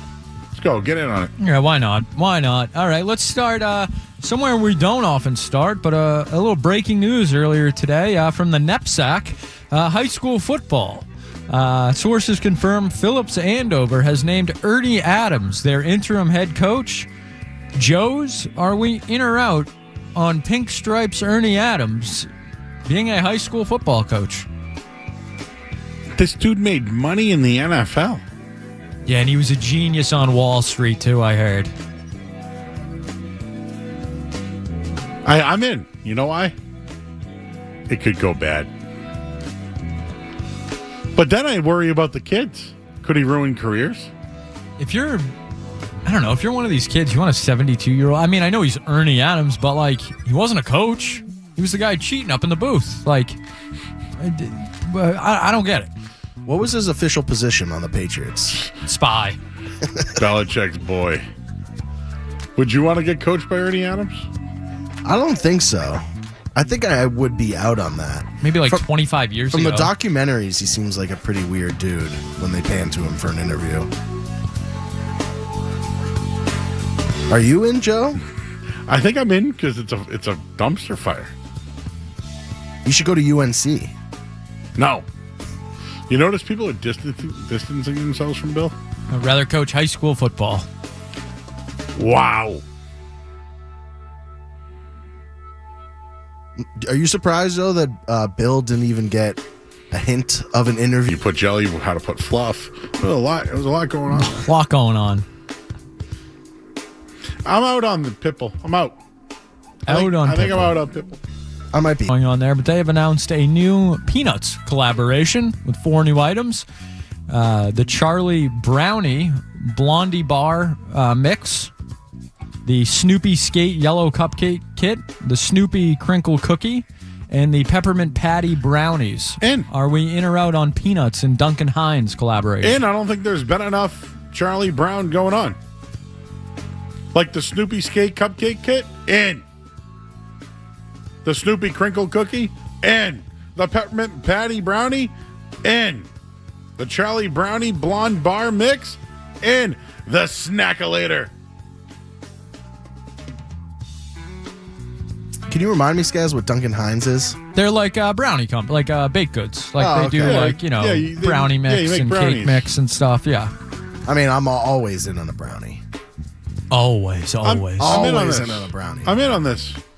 All right, we'll have to. We're going to revisit some from last night. The great Alex Barth was in last night, but there were a couple that I needed to get the Joe's opinion on. We'll start with this one. Scientists have developed smart underwear designed to track how often you fart. Gentlemen, are we in or out on smart underwear tracking our farts? Well, let me ask you this: why does someone need to track my farts? Great question. I'm going to Joe. wake up and rip one. Have you ever tracked your farts? No. You ever been curious how many farts you had in a day? No. Me neither. Some days are more than others, guys. Of course. You know what? Okay, is this a sign of getting older? Oh, please. Flatulence at the urinal. It's a bad band name. But like, why? It just sneaks right out. I think, Joe, I hate to tell you this, I think that is an older man's thing. You're standing next to a guy at the urinal and they're squeaking out. But like, I don't want to squeak them out. Better out than in, I don't know right? how to keep them in there. You know how a couple to squeakers on your hands. Joe, you know how to incubate your farts? I have no idea. In theory, I feel like this sounds nice, but like, what would I do with the information? So, once I yeah, have like, it? all right. Today, like, oh, you farted a disturbing amount, Joe. No, you know what it is? You know how you guys ever look at your phone and it tells you how long you were on the phone that day? Yeah. I have that shut off. Like, oh, you have I don't need to see But you that. know the data usage, right? Yeah, of course. Yeah, no, that I have that off. So would this be the flatulence usage? Sewer usage. It's not going to make me go to Chipotle any less, I promise you that. Joe, you farted 5 times more today than yesterday. That is kind of funny. Well, yeah, what did you eat different today, Joe? No, that is... Wait, is that why this is going on? What's the reason behind this? Health reasons? I don't know. Dietary restrictions? Who knows? What did Barth say? He was out. He didn't even need look into it? Didn't need his fart tracked. What? He's a healthy man. Now, may I add to this? Please. What if it was like a urination track? I believe there are the super wealthy that have toilets that do as such. Like how many gallons a day? I don't know if I need to know the volume. Well, I don't know. I watch these videos and it says if it looks like this, you have this. If it looks like, you ever see those, Joe? Joe, we gotta get you off the internet, man. You're doom scrolling too much. It's been bad. But yeah, it was kind of like you need magnesium if you look. Your urine looks like this. Yeah. Well. So wait, a fart tracker? Fart tracker, in or out? I need to know someone who has one. If you have a fart tracker, 617-779-0985. I'll put you right through. Oh boy. No waiting. Well, from farts to AI, because that's what we do on the Joe Show. This it started a discussion last night. Meta has patented an AI that can keep a deceased person's account active and running. Oh boy. Posting, messaging, and video calling by replicating using behavior from past data. Are we in or out? Dude, I'm out. Like, cause that's scary. Very scary. Dude, no. You got a call from a dead guy, Joe? Dude, I watched The Devil's Advocate over the weekend. You ever seen that? No. Al Pacino? Spoiler alert, he's the devil. Oh. Devil's Advocate. Okay. Okay. Let's just say the devil knows everything. The devil's in the details. Knows all the details. So kind of, I would not want a bot to know anything about me. You don't want to get a FaceTime from a dead person. No. Dude. Okay, it's going to sound funny when I say it, but how many dead people do you have in your phone? No. I have a couple. Lot, okay? A lot, yeah. But if you saw them calling you or texting you, you'd freak out, right? Freak out. Do you ever see The Departed? Call me from dead man's phone. You seen The Departed, Joe? I love The Departed. Thank God. Oof. I love The Departed. Dodged a bullet there. He's like, hey, we're bringing you in, partner, with his terrible accent. We've been looking for you. William Costigan. yeah. It's his password. What was his, Dignam. We're bringing you in, partner. Come home for supper. Yeah, tell Ma you won't be home for supper. Ma, I won't be home for supper. Call me crazy. So I agree with you, Joe and Skaz, that I would not want a dead person calling me. However, from maybe a potential therapeutic perspective, once in a while, I wouldn't mind calling a person who had already passed away when they don't. I don't want them really speaking to me, but more listening and maybe saying a couple things. You don't need a phone for that, though. You can just do that. Hey, Joe, know? I dream, and people find me in my dreams. That's deep, Joe. That's really deep. This ever happened to you? Chief, Brody, and Hoopa, and Quint. Quint.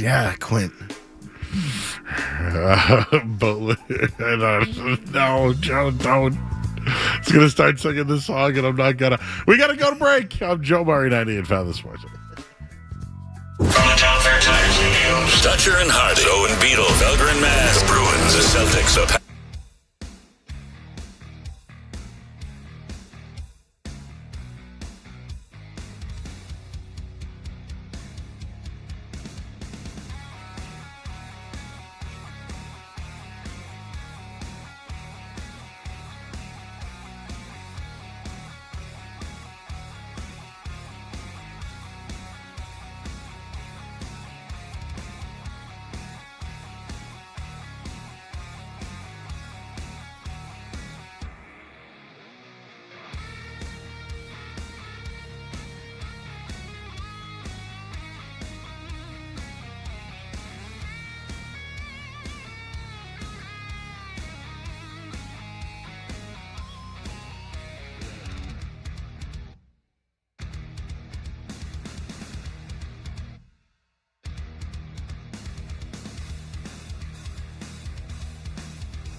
All right, back here on 98.5, the Sports Hub.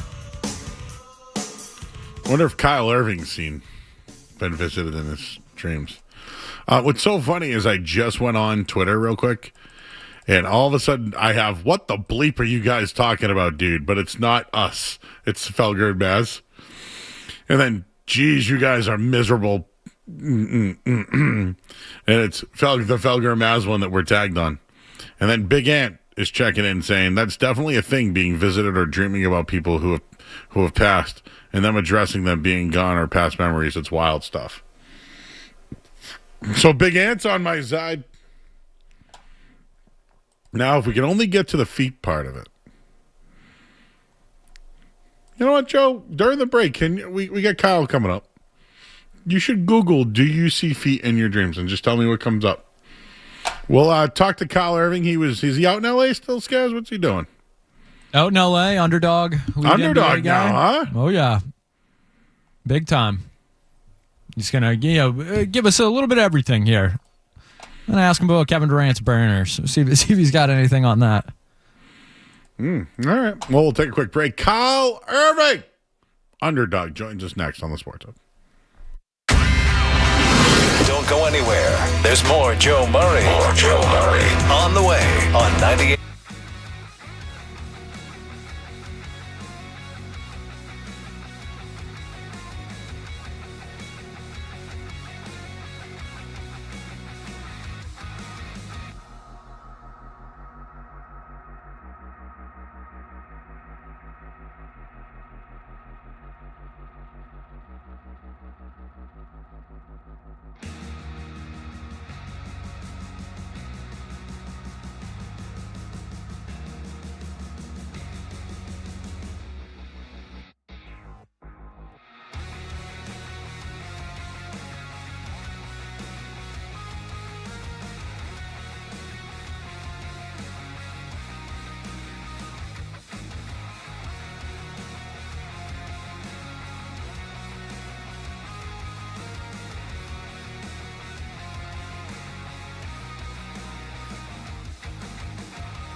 Jazz afternoons right now. Joe Murray on the Sports Hub.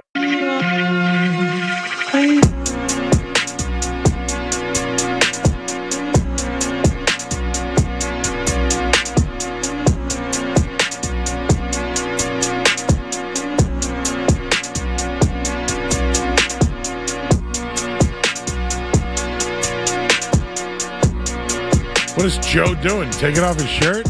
He has a Drake tattoo he was showing me. You have a Drake tattoo? It's the OVO owl. What the hell? Oh, that's right. Our next guest is a big Drake guy, right? Even though I think I brought up last year that Kendrick did the halftime show, and he was like, I'm a Drake guy. He's joining us here on 98.5 The Sports Hub. He's Kyle Irving of Underdog. Kyle, welcome to Boston's 98.5 The Sports Hub. How we doing, Joe? What's going on, man? Well, one of the guys that Skaz is next to right now, his name is Joe Ariano, but we call him Street Team Joe. He has an owl on his back of a tattoo for Drake. Sounds like Street Team Joe's on the right side of history, then. He might be. He also, one time on his, when he studied abroad, was a goalie in Italy. So that's a story for a different day. But we found that out tonight. Kyle, I know you've been out in L.A., dude. How was All-Star Weekend? I mean, you wouldn't necessarily be able to tell if there was an All-Star Weekend event that was going on out here, aside from just like the pop-ups and activations and things like that. But I mean, kind of like everywhere else, it felt like, you know, the All-Star game has kind of fallen by the wayside, even though we ended up getting a decent product during the actual All-Star game itself on Sunday afternoon, which was a pleasant surprise. Yeah. It sounds like, so I thought NBA All-Star Weekend was better than years past, right? They at least attempted, or the young guys performed. I thought the older guys kind of followed suit on that. Well, can they do anything to fix that thing? Like, because it wasn't really busy whatsoever at the event. Yeah, I mean, like, the three-point contest is still always good because you still get the All-Stars participating in that. But, like, the slam dunk contest, in my opinion, is a completely lost cause. I know people have kind of been floating this out there for a while now, but, like, I don't know if you guys have seen what the Unrivaled, like, Women's Basketball League does during the offseason of the WNBA. They do that 1v1 tournament. It's like a March Madness-style bracket. You play to 11. They do, like, unlimited dribbles. I think for the NBA, you could even limit the amount of dribbles just to, you know, really force these guys to, like, get to their moves right away, pull up, jump shot, type of things like that. But I feel like that would be, if you could get guys to commit to doing, like, a single elimination March Madness style 1v1 tournament and make the prize worthwhile at the end. The same way that we saw in the All-Star game on Sunday, like, these guys are so competitive that I think that you would see that come out of them, whether they want to be competitive in something like that or not. All right, man. Well, any chatter that you're hearing about the Celtics? I mean, I don't know if you've seen, dude, but they blew the team up. They basically traded away guys to get under the luxury tax, which they are. They saved a lot of money.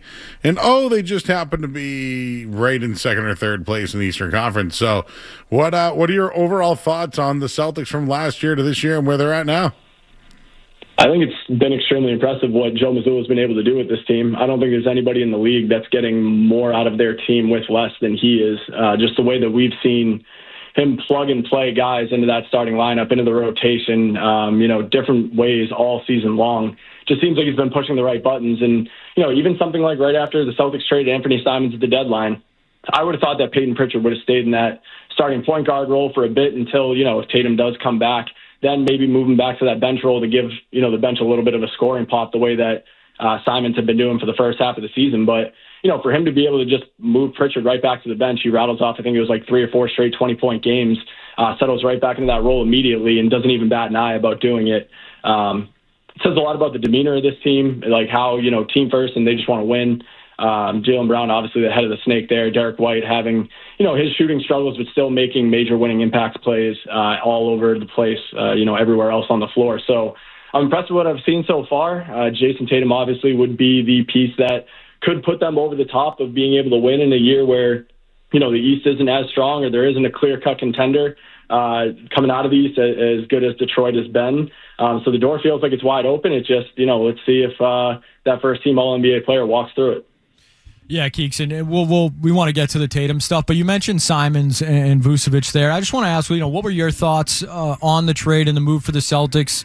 It seemed like there was, mixed feelings around here that they should have gone all in more, maybe keep Simons, but I felt like Vucevic was a better fit for this team. What did you think of that move and them kind of, towing the line and not going all in for this season?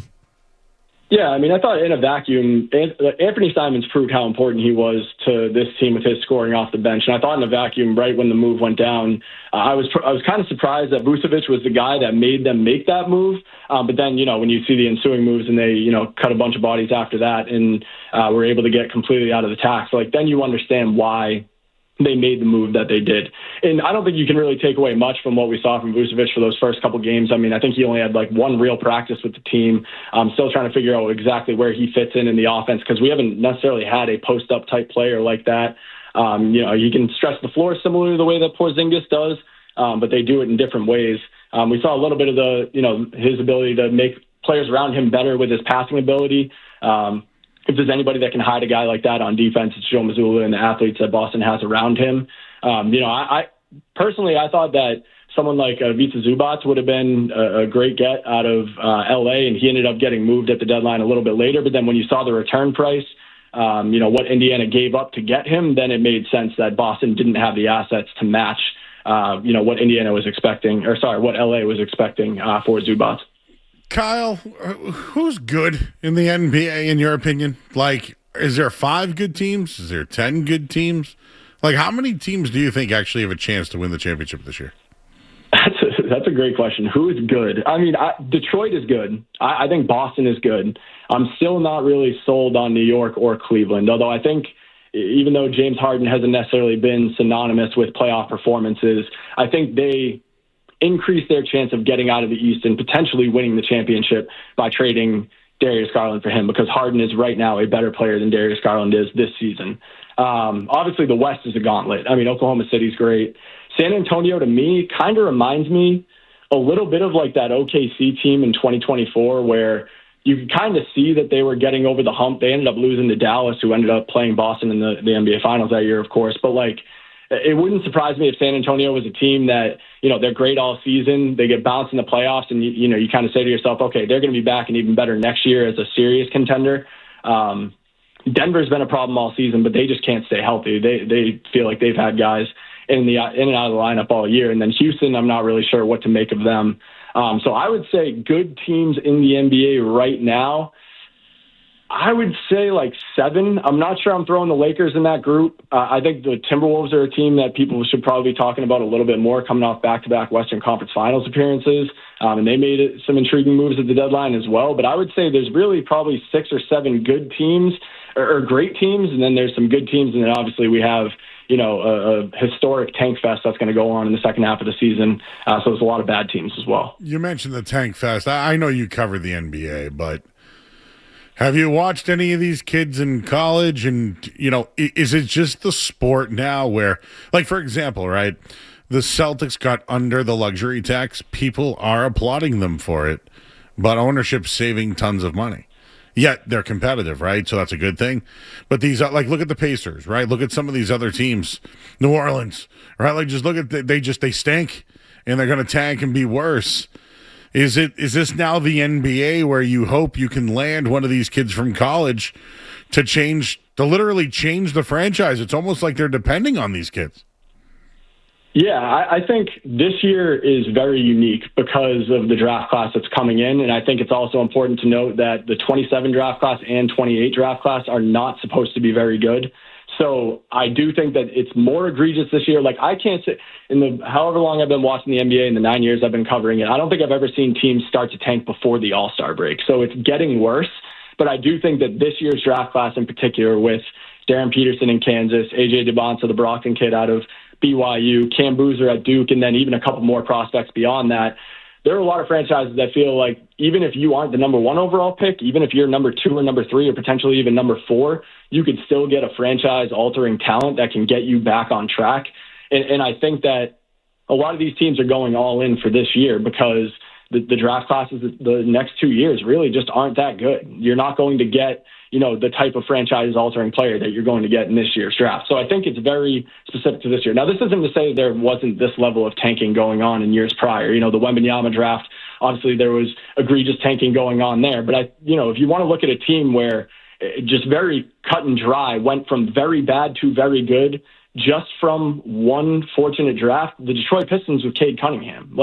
He's not a player that everybody was throwing their season away for, but, they, in a blink of an eye, went from tying the longest losing streak in NBA history to first place in the Eastern Conference. So it makes sense why teams are doing this. I understand that it is not no one wants to watch that. It's an unwatchable product in a lot of senses, and I think that they do need to do something in order to try and prevent it. I'm not exactly sure what the answer is for that, but I do think that, this year specifically, with how talented this draft class is and how there isn't much expectation for the coming draft classes, is why it's so egregious this year. Kyle, what do you think the future of Giannis is in the offseason? Oh man, that guy is just, I don't know if he even knows what he wants to do, because Milwaukee, talk about a team that isn't good right now, and they don't have enough talent around him. And they kind of shot themselves in the foot trying to put the right pieces around him, trading away Drew Holiday for Damian Lillard, only for him to come back to Boston and have that bite him in the butt too. It feels like that front office can't get out of its own way. They've traded all of their draft picks basically during the Giannis era to try and, bring, compatible pieces and put them around him. And listen, they got a championship out of it, so it's not all for nothing. But for a player as good as Giannis, you would hope to have a longer, a bigger championship window than they've had. I think that it would be irresponsible on both ends to not at least test the market for Giannis and see what they can get in return, because clearly they're not close to contending with him. But at the same time, when you have Giannis, you're always going to have the ability to potentially draw in players to come and play with him, even if it is Milwaukee. So I don't think the trade deadline was really the time to force a deal for Milwaukee, which is why we still see him, with the Bucks going into the second half of the season. But I do think that this offseason, it would just be wise on both sides, because it feels like it's a divorce that's waiting to happen. You got to at least test the market and see what the best offer you can get for Giannis is in the offseason, because it's clearly not working. All right, Kyle. What else? When are you coming back home? Oh man, I was just back home for a month in around Christmas, but you guys were off for a break, so I didn't get a chance to pop in the studio. Right. Yeah, we took the break off. Yeah, so I don't know when I'll be back next, but I'm going to be seeing Skaz for his bachelor party in New Orleans in a couple weeks here. Ruby Slipper. We'll be hitting TPC, Louisiana. Yeah, we're gonna have a time down there. Paris, you got the casino there. You got Cochon. I know all the restaurants out there, Kyle. We're gonna have to get a list of recommendations before we head out. That's gonna be wow. So New Orleans, huh? Yeah, a little trip, Yeah. Hey, Kyle, we were having some fun a little while ago, but when you dream, right? Do you ever notice you can't see people's feet? I can't say I've ever thought about it, but now that you say it, I can't say that I've ever seen anyone's feet in a dream. I also, for what it's worth, though, I haven't really been dreaming, I feel like, the last couple of years. So I don't know when that cut off all of a sudden, but yeah, I can't say I've been having vivid dreams anyway. Well, speaking of dreaming, I've been dreaming of a Jason Tatum return. What do you think on the Tatum return? It's become obviously a very hot topic discussion point around here now that we know his documentary or his docu-series is coming out around the return. NBC flexed that Knicks game on March 1st. Do you think that it's basically pre-produced? He's coming back for that March 1st game, or do you believe, Ramona Shelburne and Tatum himself, who says he's not 100% sure yet? Way to keep us on track here, Skaz. That a boy. I honestly, it feels like at this point it does almost feel like almost two-stage with the game on March 1st, just around his birthday, getting moved, flex to prime time, the docu-series that got announced over All-Star Weekend. But I honestly believe when he says that he does not know if he wants to come back yet. And he kind of put himself in this position by not just ruling himself out, or the team not ruling him out at the beginning of the year. It was always going to leave the door open for people to talk about, is he coming back? Is he not? How's he going to fit in with the team? Everything like that. And, I will say that, there's only one player in NBA history who has torn their Achilles and averaged more points per game after tearing their Achilles than they did before. and that's Kevin Durant. And he had the benefit of, he tore it in the 2019 finals. He announced that he was taking the entire next season off. Then COVID hit. That extended into the summer, and then they didn't even end up starting the next season until Christmas Day the following year. So he basically got a year and a half off to recover and has come back and has somehow, even being older than Tatum when he tore his Achilles, has somehow been better than he was, or just as good, just as efficient, just as dominant of a scorer as he was before he tore it. So I say all that to say that, I understand that Celtics fans they want Tatum to come back. It feels like there's a door open in the Eastern Conference. If he does come back, you could maybe get back to the finals. But at the same time, I feel like Jason Tatum needs to take as much time as possible, because if he's going to get back, he's going to do it right. He's going to get back to being Jason Tatum fully. That would probably be taking this entire year off. And it feels like he's been ahead of schedule the whole time. I don't know what his actual plan is. Maybe it's a 25, minute limit coming off the bench, when he comes back, as we've seen with some other stars like Wemby, Zion, Austin Reeves, LaMelo Ball has played some games off the bench this year, trying to manage those minutes coming back from injury. But, I really feel like in the best interest of the Celtics, I still feel like coming back next year would be, the most beneficial for Jason Tatum's career. Oh, did you hear that? Somebody not in the market feels as though he should wait a year. Because we're all targeting, his birthday, March 1st, all that kind of stuff. So glad to hear you say that. By the way, Jaylen Brown's been pretty good, huh? Jaylen Brown's been incredible, which is almost I feel like makes the Tatum return have even more pressure than it should, because the conversation should be this guy comes back when he's ready, and when he is, you're getting an all-NBA first player, one of the best players in the league, back on your roster. But instead, now it's well, how is it going to throw off what they're doing because they're playing so well and how good Jaylen Brown's been? And that's kind of the nature of how their entire career has been and how people discuss those two players. But, I also think it's a credit to JB for, being, in my opinion, first team All-NBA player. I think he's someone that should be in the MVP race. I don't think he'll win the award, but I think he deserves to be in that conversation as much as anybody else. And for a player who for years was saying, I could be the guy if I had my own team, it has, kind of talk the talk and walk the walk of proving that he could be the guy and leading the Celtics to number 2 seed at the All-Star break. All right, Kyle. Anything else you want to say to Kyle before we let him go, Scaz? Kyle, what do you think of Kevin Durant's burners? Huh? Oh, you got anything on that? I mean, that is one where I'm it would be so easy for somebody on the internet to pretend to be Kevin Durant because of how online he is, and you can kind of see the way he tweets and talks and his mannerisms and everything like that. I would just say, as a Kevin Durant fan, I would hope that he is not so chronically online that he is in direct messages with random people on the internet talking about current and past teammates. I know the guy loves Twitter, and I respect it when he's doing it from his own account. I know he's admitted to having burners in the past and stuff like that, but if this guy is really in DMs with random strangers on the internet on a burner account, talking bad about his teammates and talking bad about, guys that he's currently playing with right now, that's a tough look for KD, man. I don't know if I'm not buying it personally, but there are a lot of clues on the internet that would point to that being true. I mean, he's won a championship. Why does he need to do it as a burner? Just tell people they suck to their face. And that's the thing, too, where it's this guy has earned such a rep of talking on the internet that I don't even think, his teammates would hold him accountable for this. I don't think they would actually be mad about it, even though if you guys have seen some of the stuff that he's saying, it's, both equally wrong and hilarious at the same time. But, it's kind of just, it's no different than anybody without a profile picture talking smack on the internet. So, he just happens to be someone who's one of the greatest basketball players of all time while he's doing it. Well, I love to do it right on the microphone here. I just do it right up. If I don't like it, I just say it right out there, Kyle. And you know what? I think he could benefit from doing the same thing sometimes, but, uses his Twitter fingers instead. Yeah, and he's just won championships. I'm just a fat guy who sits behind a microphone. But still, hey, is he one of the biggest losers of all time to win a championship? Oh, man, I'm a pro Kevin Durant guy, so you got the wrong guy here. Oh, come on. I really am. He's one of the most talented scorers in NBA history, and he doesn't get enough credit for being the reason that the Warriors stayed afloat as long as they did. And I know they won one afterwards, beat Boston in 2022, but Kevin Durant was a major, major reason why that dynasty, he was the glue that held them together, even though he doesn't get the credit for it, in my opinion. All right. What's going on at Underdog? Oh man, a lot of good stuff going on at Underdog. If no one's under it. I like to use it, and Skaz has been hitting Sam Hauser first 3 of the game like it's nobody's business. I gave away.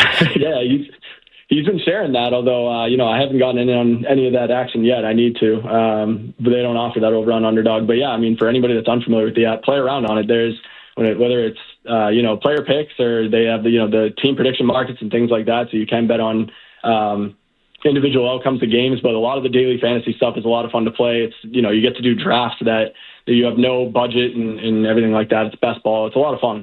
But it's been a lot of fun working for the company. It's been a change of pace for me for sure. But couldn't recommend it enough to anybody that's listening to check out the Underdog app. There you go. What a plug for Underdog. They're gonna love you for that. Just a quick one at the end. No, they're gonna love you for that. All right, Kyle. Appreciate you. We got to get you in studio someday. Absolutely, Joe. Thank you for having me, Skaz. Good talking to you, man. And appreciate you guys having me always. All right. He's Kyle Irving, everybody. Underdog. Go check it out. I tried to crap on Durant, but that's his guy. And then Drake, too. I was trying to find an angle to crap on somebody, but he likes everybody. There is a rumor that we will be catering Jason Tatum's return to the NBA, Skaz. Carrot cake for everybody, Joe. Can we play a little of that on the other side? I would love to. All right, because I guess we'd be catering it, Joe. Street Team Joe's going to be there. We're on vocals. We're on catering. We got a lot in front of us. We'll listen to that coming up on the other side. 98.5 The Sports Hub. Sports Hub headlines. Present.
on his birthday, but his birthday's important to him because he's turning 11.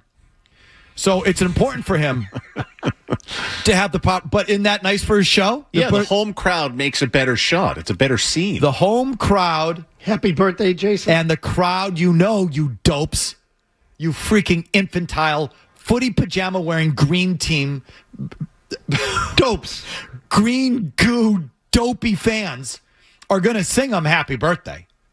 That's a good shot for the show, don't you think? Oh, yeah. And with again, the big signs. When you're turning 11, like Jason Tatum, having it on your birthday is important because that's an important day, don't you know? It's my birthday. Grown-ass man and his birthday. So there isn't a game. The 3rd is his birthday, right? Chicken fingers and fries at the party. Are you one? Are you two? There's just so many little check marks where I just have a hard time taking the NBA seriously. And this is like one of them. It is that. It's definitely going to be that game against the Sixers that they flexed because the next night it's a second night of a back-to-back. They're in Milwaukee, and they're not going to celebrate his birthday on Monday the 2nd. No, Milwaukee's a yucky place for my birthday. And he doesn't want to go to Milwaukee anyway. And don't blame him. Next game after that is after his birthday, March 4th, at home against the Hornets. Not a lot of buzz for that one, no pun intended. So, and you don't want to say happy belated birthday. You want to be able to say, no, this is my day. It's very important. You need to do that on Sunday the 1st. Freaking, are we a bunch of 10-year-olds? We're dancing around the kid's birthday? Good God. Nothing drives me crazier than that. Freaking, I don't like my kids' birthdays. Like, enough already with the birthday. Now a grown-ass man?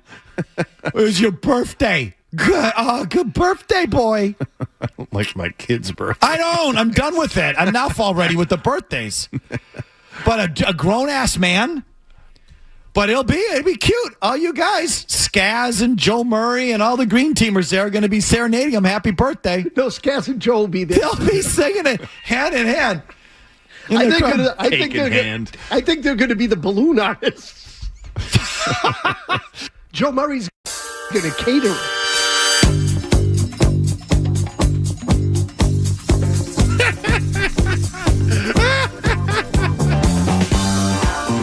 Guys, you're good at doing the balloon nuts? I mean, balloon nut, that's one thing. But can you make the dog? I don't know if I can, yeah. The Pinocchio? I don't know. Not really too dexterous, Joe. Blow that thing up, baby. Hands aren't too great. You can make like a Celtics crown or a shamrock. I mean, if we're going to cater the event, I might as well call my guy at McDonald's, right? Yeah, why not? Get some steak tips, Joe? You know a guy. Oh, I know a guy. Don would love that. I'll get the rice pilaf ready. Oh, who doesn't like rice pilaf? Rice pilaf. Got to get the steak fries. He calls himself Taco J. We got to have some tacos there. Maybe we'll Hey, 5 guys celebrating their 40th birthday. Birthday. Birthday, yes. Yep. I mean, what? JT's birthday? 5 guys' birthday? Why not? In on all of it. Why not? Joe, maybe we could throw it in the microwave. Oh, I was going to suggest we buy a bunch of Small Wins, which is his candy brand. Small Wins now, candy. Yeah, healthy candy. Maybe we could put that on the big cake. Who's jumping out of the cake? Deuce. It's gonna be us, Joe. We're jumping out of the cake. No, Lucky out of the cake. Lucky. Yes, yeah. No, so here's the deal. Here's what we're gonna do, Skaz. All right, because you're like a racing champion, so you're gonna run the length of the court and jump off of the little trampoline they have. Okay, and then you're gonna throw it off the backboard like an alley-oop. I'm gonna catch it and then hold the ball up in the air, and then Lucky's gonna jump out of the cake, right? And then he's gonna dribble past Street Team Joe, jump back on the treadmill, take the ball from my hand, and slam dunk it right in, and blow out the candles with Jason Tatum. On his birthday. Is that D Brown, the old D Brown? No, we can do that. Oh, no, who blew out the candle? Was that Gerald Green? I think it was Gerald Green. Gerald Green blew out the candle. Former Celtic. We can do that. Put that on the backboard, you know? All jokes aside, you guys would put on a great catering. Hell yeah, I dude. bet you guys would have all the good food there. I'd call everybody in town. It's Jason Tatum's birthday. We'd have a pre-roll station set up. We'd have the Jeters ready to go, baby. There you go. We'd have the Celtics championship ones. We'd bring new meaning to the green team. Yes. Joe, do you care if Jason Tatum returns at home or on the road? Oh, I care. I mean, it's at home. You want it at home. Oh, I mean, you asked me if I cared. Do you care? I care that it will be at home. Do I really care? No. But for the bit, I am doing it because I want to have a celebration. Do you think it's a slight to the rest of the organization if he doesn't play in Milwaukee one night and then plays at the Garden? No, but now that I really am thinking about it, you know what's really big these days? Balloon arches. Right? Get a bunch of balloon arches. Like, the escalator that goes up right? Yeah. We can get balloon arches all the way up the escalators. That'd be cool. And then everybody would have 0 shirts. 0. Do we get a pair of his shoes, do you think? Yeah. I already got a pair. So You have a pair? Which one? The Tatum 4s? I got the barbershops. Oh. Yeah. So we learned today from 2 to 6, Mike Felger out on his own kids' birthday parties, out on birthday parties in general, out on Jason Tatum, in on Tyreek Hill, in on Russia.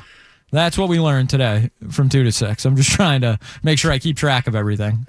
Interesting day. Hates birthdays. Hates his own kids' birthdays. Hates his kids' birthdays. Hates birthdays. Loves Russia. Big Russia guy. Wants them back in the Olympics. And a big Tyreek Hill fan. Hey, Tyreek Hill. I think I'll stay on the birthdays and Tatum side.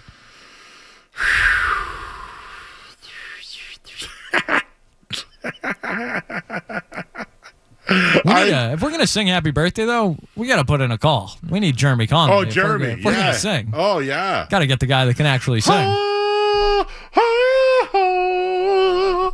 Need that high pitch.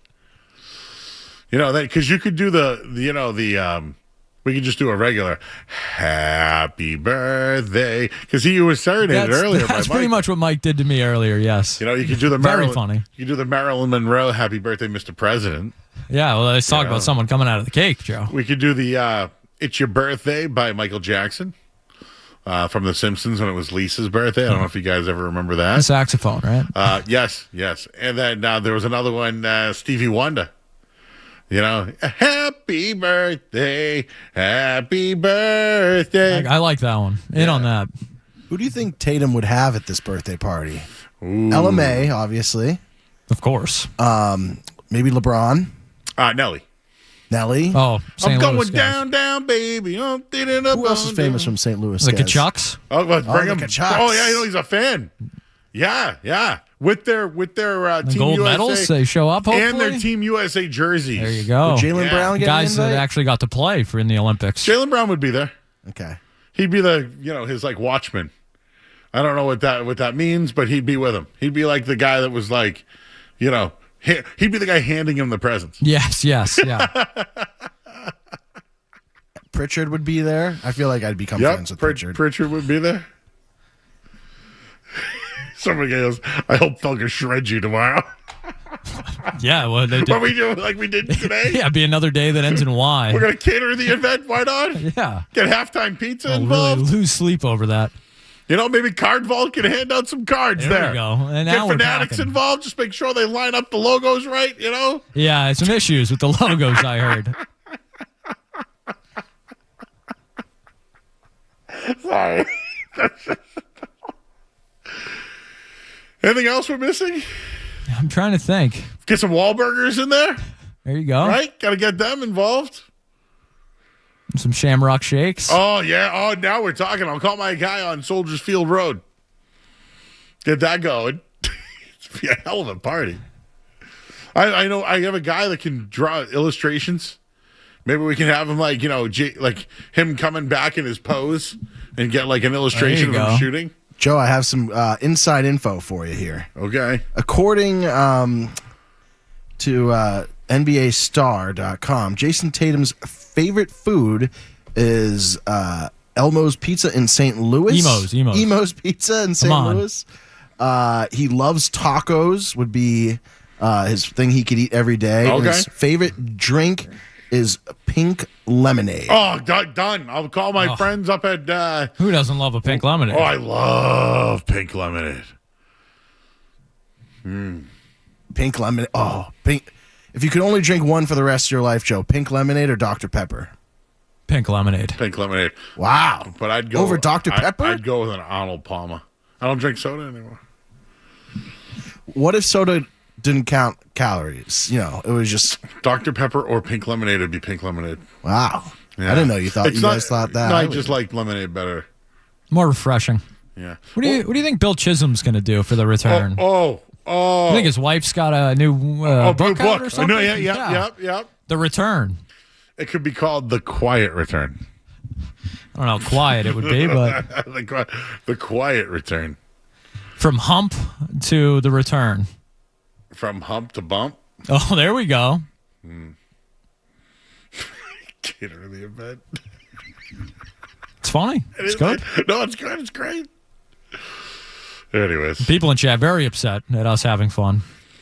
Felger defenders, which I like to see. Yeah, Mike's got shooters out there. That's what you want.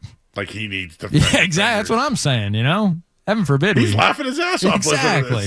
Come on. He'll roast us tomorrow and we'll go round and round again. This. Yeah. Oh, it'd be a green cake, right? Oh, 100. A green filling, Joe. Green filling? Or what would be like? Oh, maybe it would be look like the jersey kind of on top. Oh, there you go. And then the green on the inside. Yeah. Would they put an O'Brien trophy on there? He's got one. Like a fondant? He's got one. Little fondant, Joe. Yeah, like a fondant trophy? Little fondant. You call that guy Buddy? Yeah, Buddy. There you go. Bring him in. Maybe a Kobe jersey on the side as a gift. Okay, yeah. Autographed. In on that? Game worn from years ago. All right, I've had enough. We're supposed to do musings now. Yeah, 9 o'clock, right on the dot. This hour of the Sports Hub is brought to you by our good friends over at Valvoline Instant Oil Change. Enjoy quick and convenient vehicle maintenance this month. Visit OilinOilChange.com. You can save 15% off an extra with oil change.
The Sports Hub. Beasley Media Group station celebrating 65 years of broadcasting. Essential Sports Hub headline. Presented by Celsius Energy Drinks. Zach Kerr, defensive coordinator. The interim tag has been removed. Vinny DePalma is named the new linebackers coach.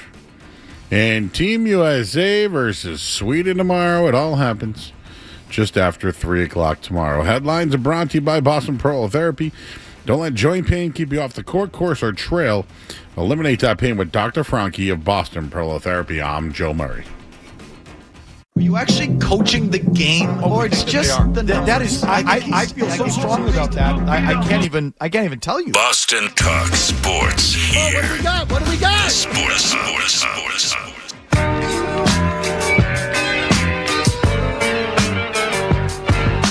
You want a random take? Murray's got all sorts on stuff in the world unrelated to sports. So sit back, relax, and get your mind in the game and listen to the words of a grown man complaining. All right, Murray's Musings. Apologize to everybody on YouTube. It's currently down for many users, but not for me. Knock on wood. Yeah, no issues on our end tonight, thankfully. 105 people watching at the moment, so thank you so much for the 105 that are in there. Somebody just mentioned Absinthe was in the 9 Inch Nails video. That was what, an hour ago or so? People are still talking about that in the chat, huh? So a couple of things I wanted to just bring up here. I saw this today, Skaz. You ever been in Nantucket? I think for like high school sports, maybe. I go to the Cape, but I've never been to Nantucket. Yeah, I've never been for leisure. I'll say that. Well, did you know the testing of wastewater indicates that the entire island of Nantucket is high as lab rats on cocaine? Do you know what happened today? I am unaware, Joe. Well. Nantucket is more than just a getaway destination. So you're telling me drugs in the water? Apparently, it's the island version of the top of Tony Montana's desk. Reading from Barstool Sports here. Nantucket officially has better drugs in its sewer than most cities have in their pharmacies. Testing has shown cocaine levels running 50% above the national average, with spikes hitting nearly 3 times the norm. So, basically, the sewer, maybe even some tap, I believe, but the island's wastewater gives you a contact high. You have to have Felger bring some of that back. After 8 months of sampling what flows through the island's sewer system, Nantucket's wastewater monitoring program has identified one consistent outlier: cocaine. It's a hell of a drug. Over that period, the island's cocaine markers have routinely exceeded national and regional averages, including 2 spikes in October and December. How could it have gotten there? Now, they did find other drugs. Phew. Opioids, fentanyl, etc., whatever. The cocaine spikes may not necessarily reflect a surge in use, according to the town's. No, of course. Town notes that it can occur when unused drugs are discarded. It can also occur when cocaine is used with alcohol, as the body doesn't break it down as efficiently. So there's so many drug busts on the island that they're flushing so much cocaine. Correct. That's a hell of a PR move there. We gotta hire them. Over the 8-month window, Nantucket's cocaine levels have frequently measured above both national and Northeast regional averages, even outside of the October and December spikes. So it's not just the winter months got you down. Wow, what an island, huh? Cocaine Island? Heard of the Bear. I haven't heard of the island before. Talk about your vineyard vines and your Ralph Lauren sweaters, huh? Wrapped around? It's a little dusty out there. It's not just baking powder, I guess, Joe. Oh, Get a little bit of nose candy on the capital of the Cape. Yeah, they don't like it. They just like how it smells, Joe. Like, remember George Jung? He was from Weymouth, right? A local guy. He had he was never blow. Great movie. A good movie. Think he ever smuggled to Nantucket? I mean, the guy was a prolific businessman. Who am I to question? You know what I'm worried about is Dave Portnoy.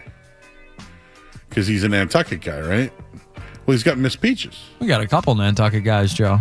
Well, you got Mike Felger's a Nantucket guy? Certainly is. I know another guy that owns a boat out there. I think Bill Belichick and Jordan. Yeah. Well, remember they were trying to sell? Ah, that's true. But I don't want the dogs, you know? Nose tucket, some people are calling it in our chat. Nose tucket. I heard it snows heavily year round. That's what the reports are saying. Science is saying that. What a story. You mean to tell me people do blow in Nantucket? Color me shocked, Joe. Stunned. Appalled, even. Why am I laughing at this? Maybe Diet Coke? Yeah, that they have Ozempic Coke out there or what? That's what the rich folk are into nowadays. Talk about a weight loss drug. Oh, my God. What am I doing? Well, I saw that today, and I just went, whoop, got to talk about this. Skaz, I saw this in our Slack channel. I have not heard it. But it's from Dr. Clown, PhD. Oh, boy. Yeah, this was, yeah. Not really sure how much of a source that is. Well, that's true. But all I care about is the title. At Dr. Clown, PhD. I've never heard a fart sound terminally ill before. Have you heard this yet, Joe? Street Team Joe? No, I have no clue what you're talking about. Hey, Joe, have you ever been in Nantucket? I have not, actually. Okay, just wondering. He's clean. He's clean. Check this guy. Well, I don't know how clean you are after we hear this guy. What's the name of Bill Belichick's boat again? Seven rings. 7 rings. Well, it's going to stay plus there, Jordan. that's for sure. 7 rings plus Jordans. 9 if you count his defensive championship. That's true. That's very true. So I've never heard a fart sound terminally ill. I'm watching the video. There, it looks like there's a cat. There is a poor cat. There's a man. The blast radius here. And it looks like the guy has his legs spread open like he wants to light the fart on fire. Yeah, so the good people out there, they know that we're a show that enjoys a good fart. This was only posted 2 hours ago and has 1,000 likes, which, decent, but nothing. It's not going mega viral. It is. We've already been tagged in it, Joe. So this is for you. I've heard it briefly. You've already heard it. You got to listen as the producers. All right. Sure. So this is supposed to be a fart that sounds terminally ill. Let's hear it.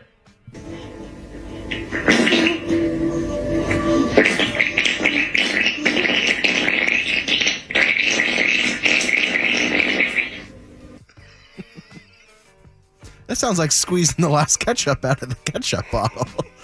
I mean, talk about being right on. That sounded exactly like the end of a ketchup bottle. Does, yeah, it's like you're just trying to get that last little bit out. That's it. That's the sound.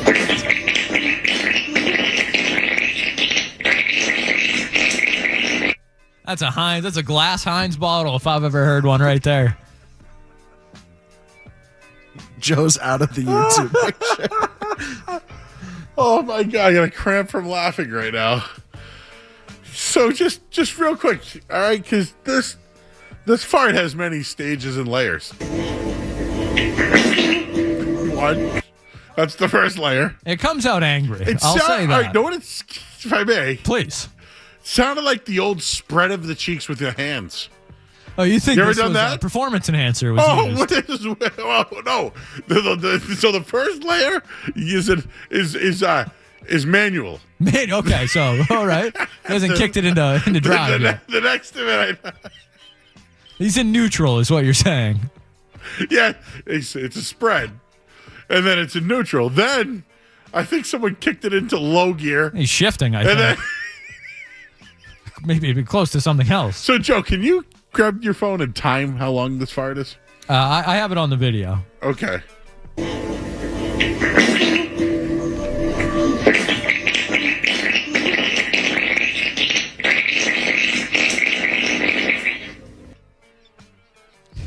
Now, there are two things that are being lost on the radio audience, and the YouTube audience as well.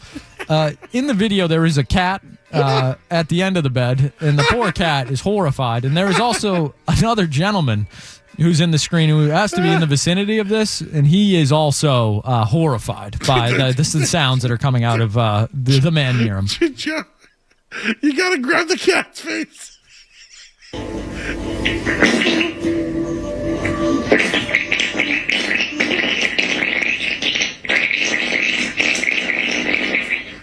That's a sick man. That's a sick man. That guy should get looked at. What do you think's happened to him at the urinal, What do Joe? you think? I was going to say.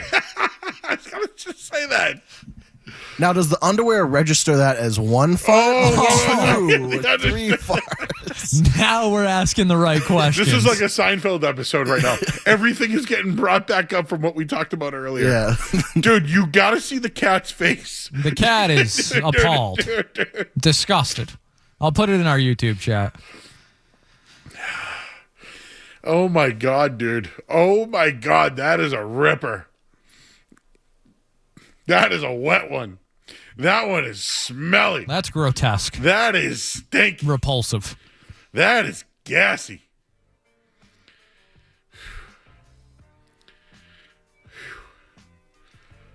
Oh, man, does my belly hurt from laughing.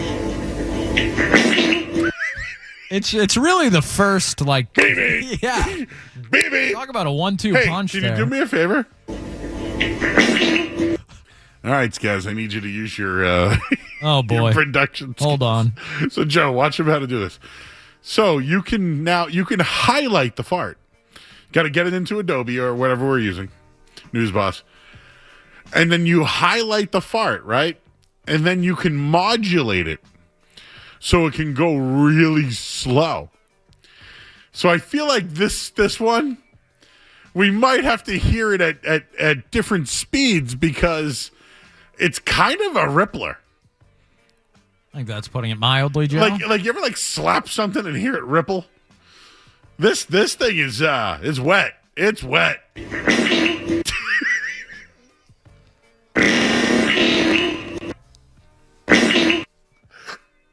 I got to hear the whole thing.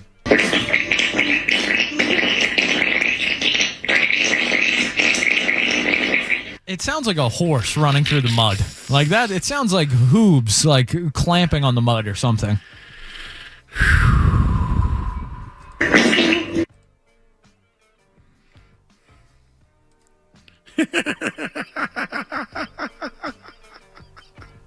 Dude, if one of you guys did that, I would tell you to go to the doctor.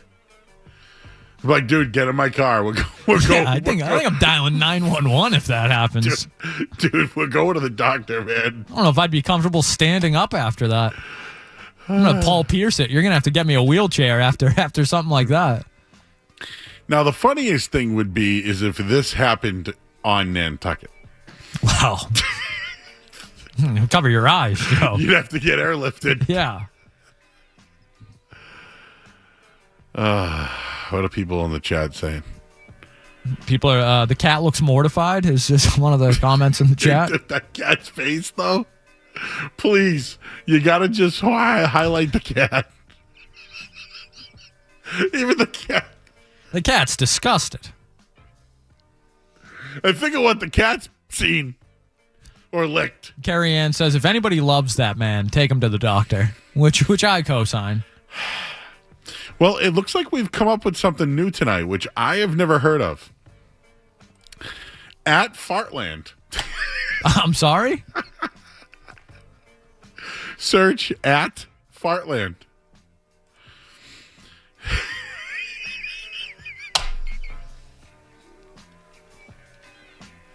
We can have remember how Barstool used to have the ass of the day? We can have the fart of the day. All right, now I'm being stupid. Why do farts make me laugh so much? It's timeless. Someone going to write a Reddit report about this one now, too? Yeah, it's good publicity. Can you believe that, Joe? If you search Joe Murray Show on Reddit, someone is upset that the show talks about poop too much. As Some of our highest rated segments. I need Fred to hear this one. This one, I need Fred to hear it. We need to go to an expert. No, but he'll know, like, you know, that he like had a roommate once who did this or something, you know, like Zoe. Can we compare? That sounds eerily familiar. Can we match them up, guys? Am I asking you to do too much work here? No. This is why they pay me the big bucks to match up parts. So Zoe's was it was an express gas exit, is what I would call it. They got it?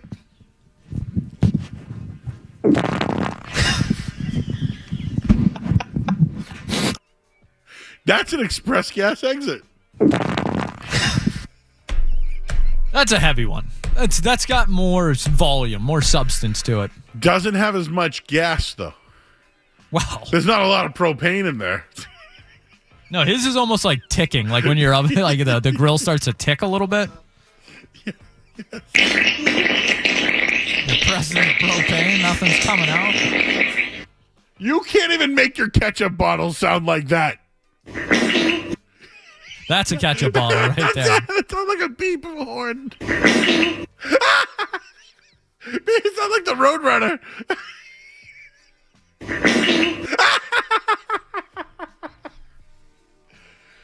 Oh my God. That was the Roadrunner, dude.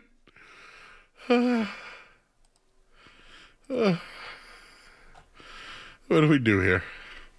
We have a caller? We actually we do have someone on the show that has a musing tonight, Joe.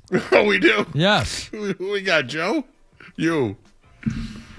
Joe, as you know from our show on Thursday, I have been struggling to get into Slack.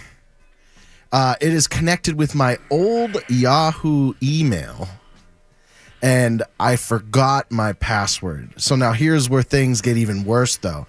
Not only have I forgot my password in my old Yahoo email, to recover my password is with my dad's old deleted email. And so I actually cannot reset my password to get into my Yahoo link. And I was ready to run through a brick wall back here.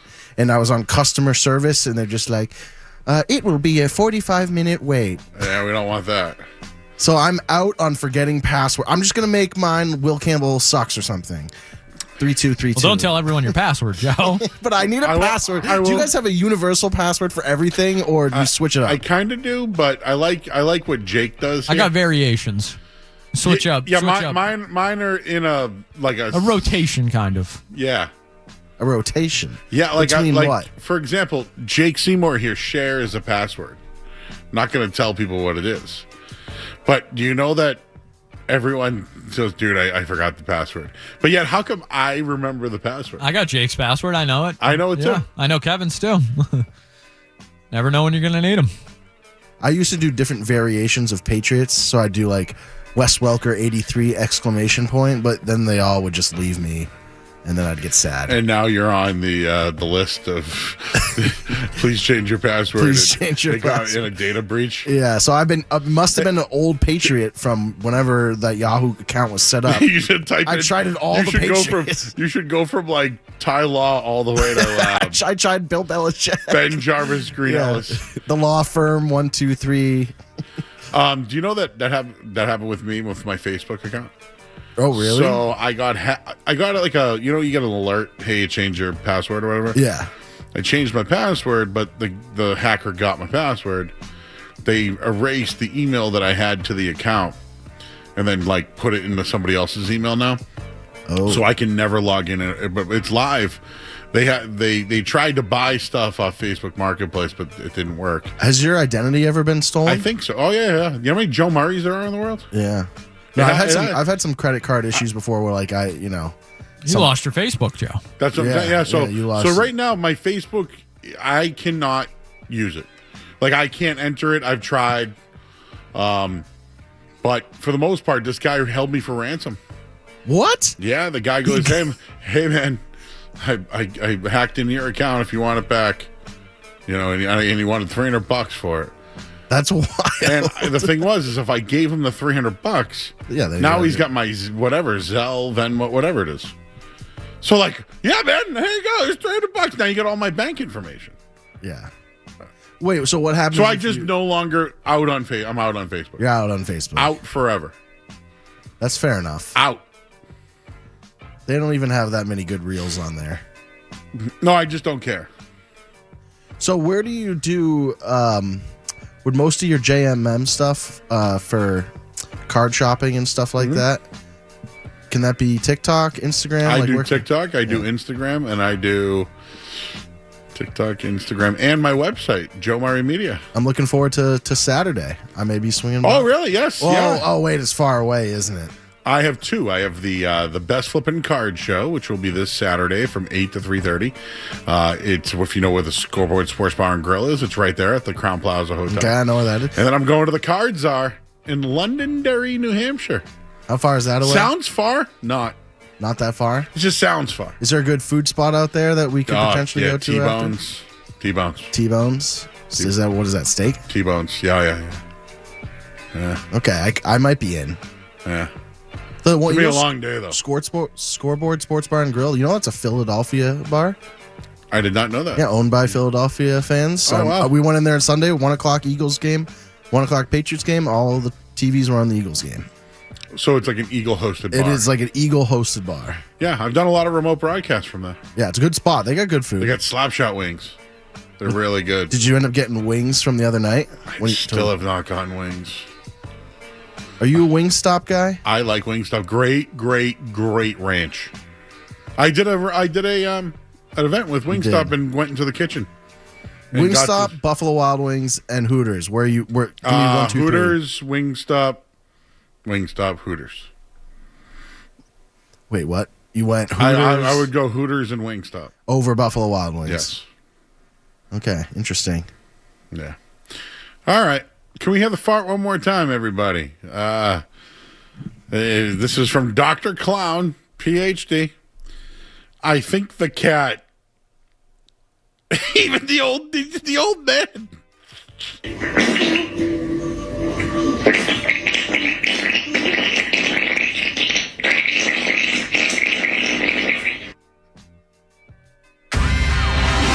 Don't go anywhere. There's more Joe Murray. On the way on 98.5 The Sports Hub.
All right. We had a lot of fun tonight. I didn't laugh that whole entire break. And now my body is just like laughing. All right, let's look at the rundown. What didn't we get to tonight? Let's. The narrative around the Red Sox is hurtful for Sam Kennedy. Roman Anthony in exclusive saying he knows there's a lot of pressure this year. The Celtics have a big road trip this week. Warriors, Lakers, Suns, Denver. Jason Tatum wants to pat himself on the back for showing up every day. We also talked about catering his birthday party, and we just shared it on TikTok. I'll put it on Instagram as well and Twitter later. But we came up with ideas things we would bring to the party. Street Team Joe conducted that video. Tyreek Hill to the Patriots? ? Can the Patriots actually sign one of their first-round picks? They've made 11 first-round picks in the last 14 drafts and have re-signed one player to an extension. That's unacceptable. I bet you that hasn't been done in the league. There is no other team that's been able to go to another Super Bowl or win a Super Bowl during that time. I guarantee it. We talked to Matt Turner from the Revs. He'll be the Team USA goalkeeper. Out on Mike Tyson versus Floyd Mayweather. Street Team Joe found out who Gina Carano was. I found out she's the same age as me. And Ronda Rousey was in Entourage. Joe knew that, though. He did know that. He knew that. I did like the NBA All-Star games, guys. Now, just so you know, I worked so that whole weekend I was off. I watched some of the skills. By the way, remember we did the bit on who's in the Glorilla and all that? Yes. I heard that multiple shows this weekend. Oh, really? Yeah, well, fun. You know. Yeah, easy content, I guess. You know? That's, yeah. But I watched that. I watched NBA Saturday Night. Did you see who won the 3-point contest? That was Damian Lillard, who is not playing this year.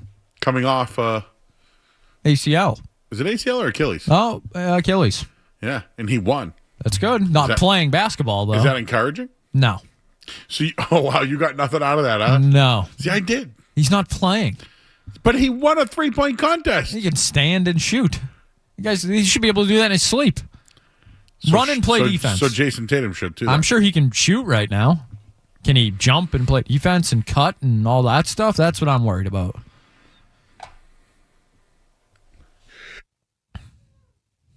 A big sneeze. I almost did that on the air. Big sneeze. Can I give you one thing from the rundown we didn't get to? Yeah. How about Mac Jones to the Vikings? In on that? It's the Sam Darnold path. Right? Is that too much competition for 9, though? 9 being J.J. McCarthy. Oh, you mean they're going to bring in a veteran with a first-round pick there, there's no clear runway? Well, that's what I'm saying. Is that too much competition? How did J.J. McCarthy's parents feel about that? What would you do if you were Mac Jones? What would you just... I think I'd go to the Vikings. That's a great spot. I think I would stay in San Fran. San Fran, also a very good spot. I would either... Like, the Falcons would be interesting. The only thing is who's the coordinator, right? Like, if you're Mac Jones, you want to have... What's Jimmy G doing? Is he staying in the Rams? Because I'd go hang out with McVay. That's a good one. If I was Jimmy G, I'd try to milk another year behind Matt Stafford. Yeah. Jimmy G. Can we talk about this for a second? Please. Handsome. Jimmy G sat behind Tom Brady. Very handsome. What was that girl's name? Kia Maria? That, Joe, I don't have at the ready. I wish I did. Oh, my God, was she... she was very interested. Voluptuous. She was voluptuous. Very voluptuous. She was so nice. So great personality, Joe. But just, all right. I'm not a hater of Jimmy Garoppolo. When I say this isn't haterade. But he sat behind Tom Brady. When Tom Brady got suspended, he got to start. Then in Arizona, right? Yeah, and then he got hurt, could have played in the game, but refused the shot in the shoulder. He had a boo-boo. But he could have got the shot in the shoulder, Scaz. He refused. Remember, Drake May got the shot in the shoulder. Couldn't feel it. But Jimmy G didn't either. He said, no, I'm not taking that needle. So Jacoby Brissett started, remember? Houston, yeah. They won. 18-0 or something like that. Then he bounces around, right? Goes to a Super Bowl. Was one pass away from winning the Super Bowl. One pass away from winning the Super Bowl as a starter for the 49ers. Made money, got an extension, right? And now he's backing up the MVP of the league. Talk about a soft, easy career. Now, he's a beautiful man. Trust me. Jimmy G, could have been great. But imagine making money, playing in Super Bowls, winning one, and backing up the MVP while still making money. That is a great backup quarterback job. In the end, I might look back at Jimmy G and be like, dude, you were a backup quarterback, started the Super Bowl, almost won. And all you did was back up MVPs. Hell of a life, though. Hell of a life. He's going to be on. Watch. He's going to take over for Romo. I don't know, Joe. That new Baywatch reboot. Him and Stephen Amell? Yeah, get him out there. He's better than that. Is he? Well, I mean, Jesse Palmer did the, what was that dating show thing there? Dude, Jimmy G's like a Dean Cain looking kind of guy. Like real, like I'm not calling him sexy, but he's a handsome man. Dean Cain not holding up too well, Joe. Not holding on. I don't know. Who's holding? George Clooney? Hey, give me Clooney. Yeah. George. Oh, I wish maybe we could talk about this tomorrow night. Let's bookmark this one. But I watched the Charlie Sheen documentary. Good. You watched it? I watched it. I saw episode 1 so far. Okay. Sean Penn. Yes. Something we just talked about. They were having fun. Oh, they'd fit in on Nantucket, those guys. Talk about the water over there. Just watch the Heidi Fleiss part. A lot of bowling shirts for Charlie Sheen. Man.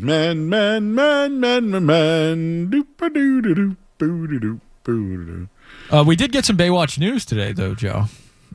David Chokachi is coming back from the original cast. He will be part of the new show. Is that how you say his name? David Chokachi? I'm not aware.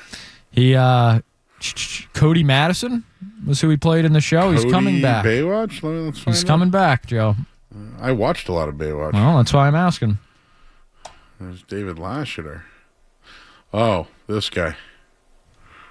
That guy does nothing for me. He's an old blonde. Yeah, no, not doing it for you. You don't see a lot of old blondes.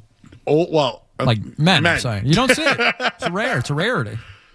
Yeah, you don't really see a lot of old blonde men. They go Silver Fox. Yeah, right away. Well, this isn't getting. Who are the women?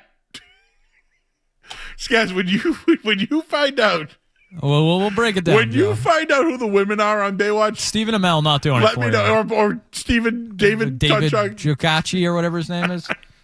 When you find out who the women are, will you let me know? Please, please. That'll lead the rundown that night. Gina Carano, she fit on Baywatch. Maybe we can do this one tomorrow. John Corrales writes, the Jaylen Brown versus Jason Tatum thing has to stop. What's the thing? Yeah, I was going to say, I thought we were a couple of years past that. We can do that one tomorrow. Can't wait.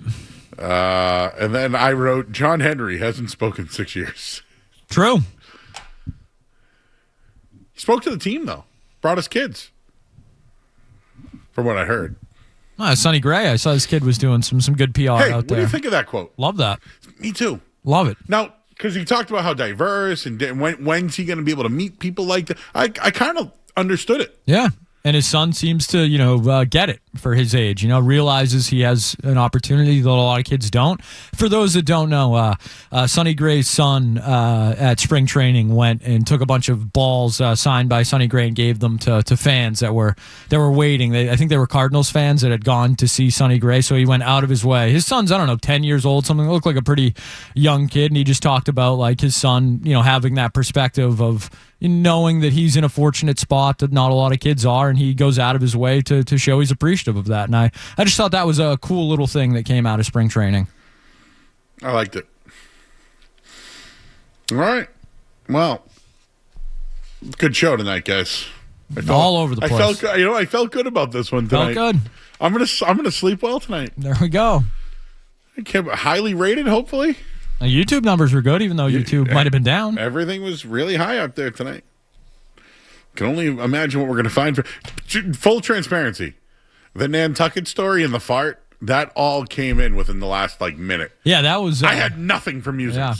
No, I was going to. And Joe had one all ready to go. I was banking on Street Team Joe's email troubles. Kid was worried about him back here for a while. It just the power of the internet. Sorry for those that can't be on YouTube tonight. It sounds like it's a big deal. Yeah, I just refreshed Twitter, and it was like the top story. Breaking: YouTube is still experiencing significant outages. Nearly 500,000 people affected. Well, not us, guys. We're here. All right, we'll wrap this bad boy up here on the other side. And finally, this hour of the Sports Hub is brought to you by Valvoline Oil Change. Enjoy quick and convenient vehicle maintenance this month. Visit NewEnglandOilChange.com. You can save 50%.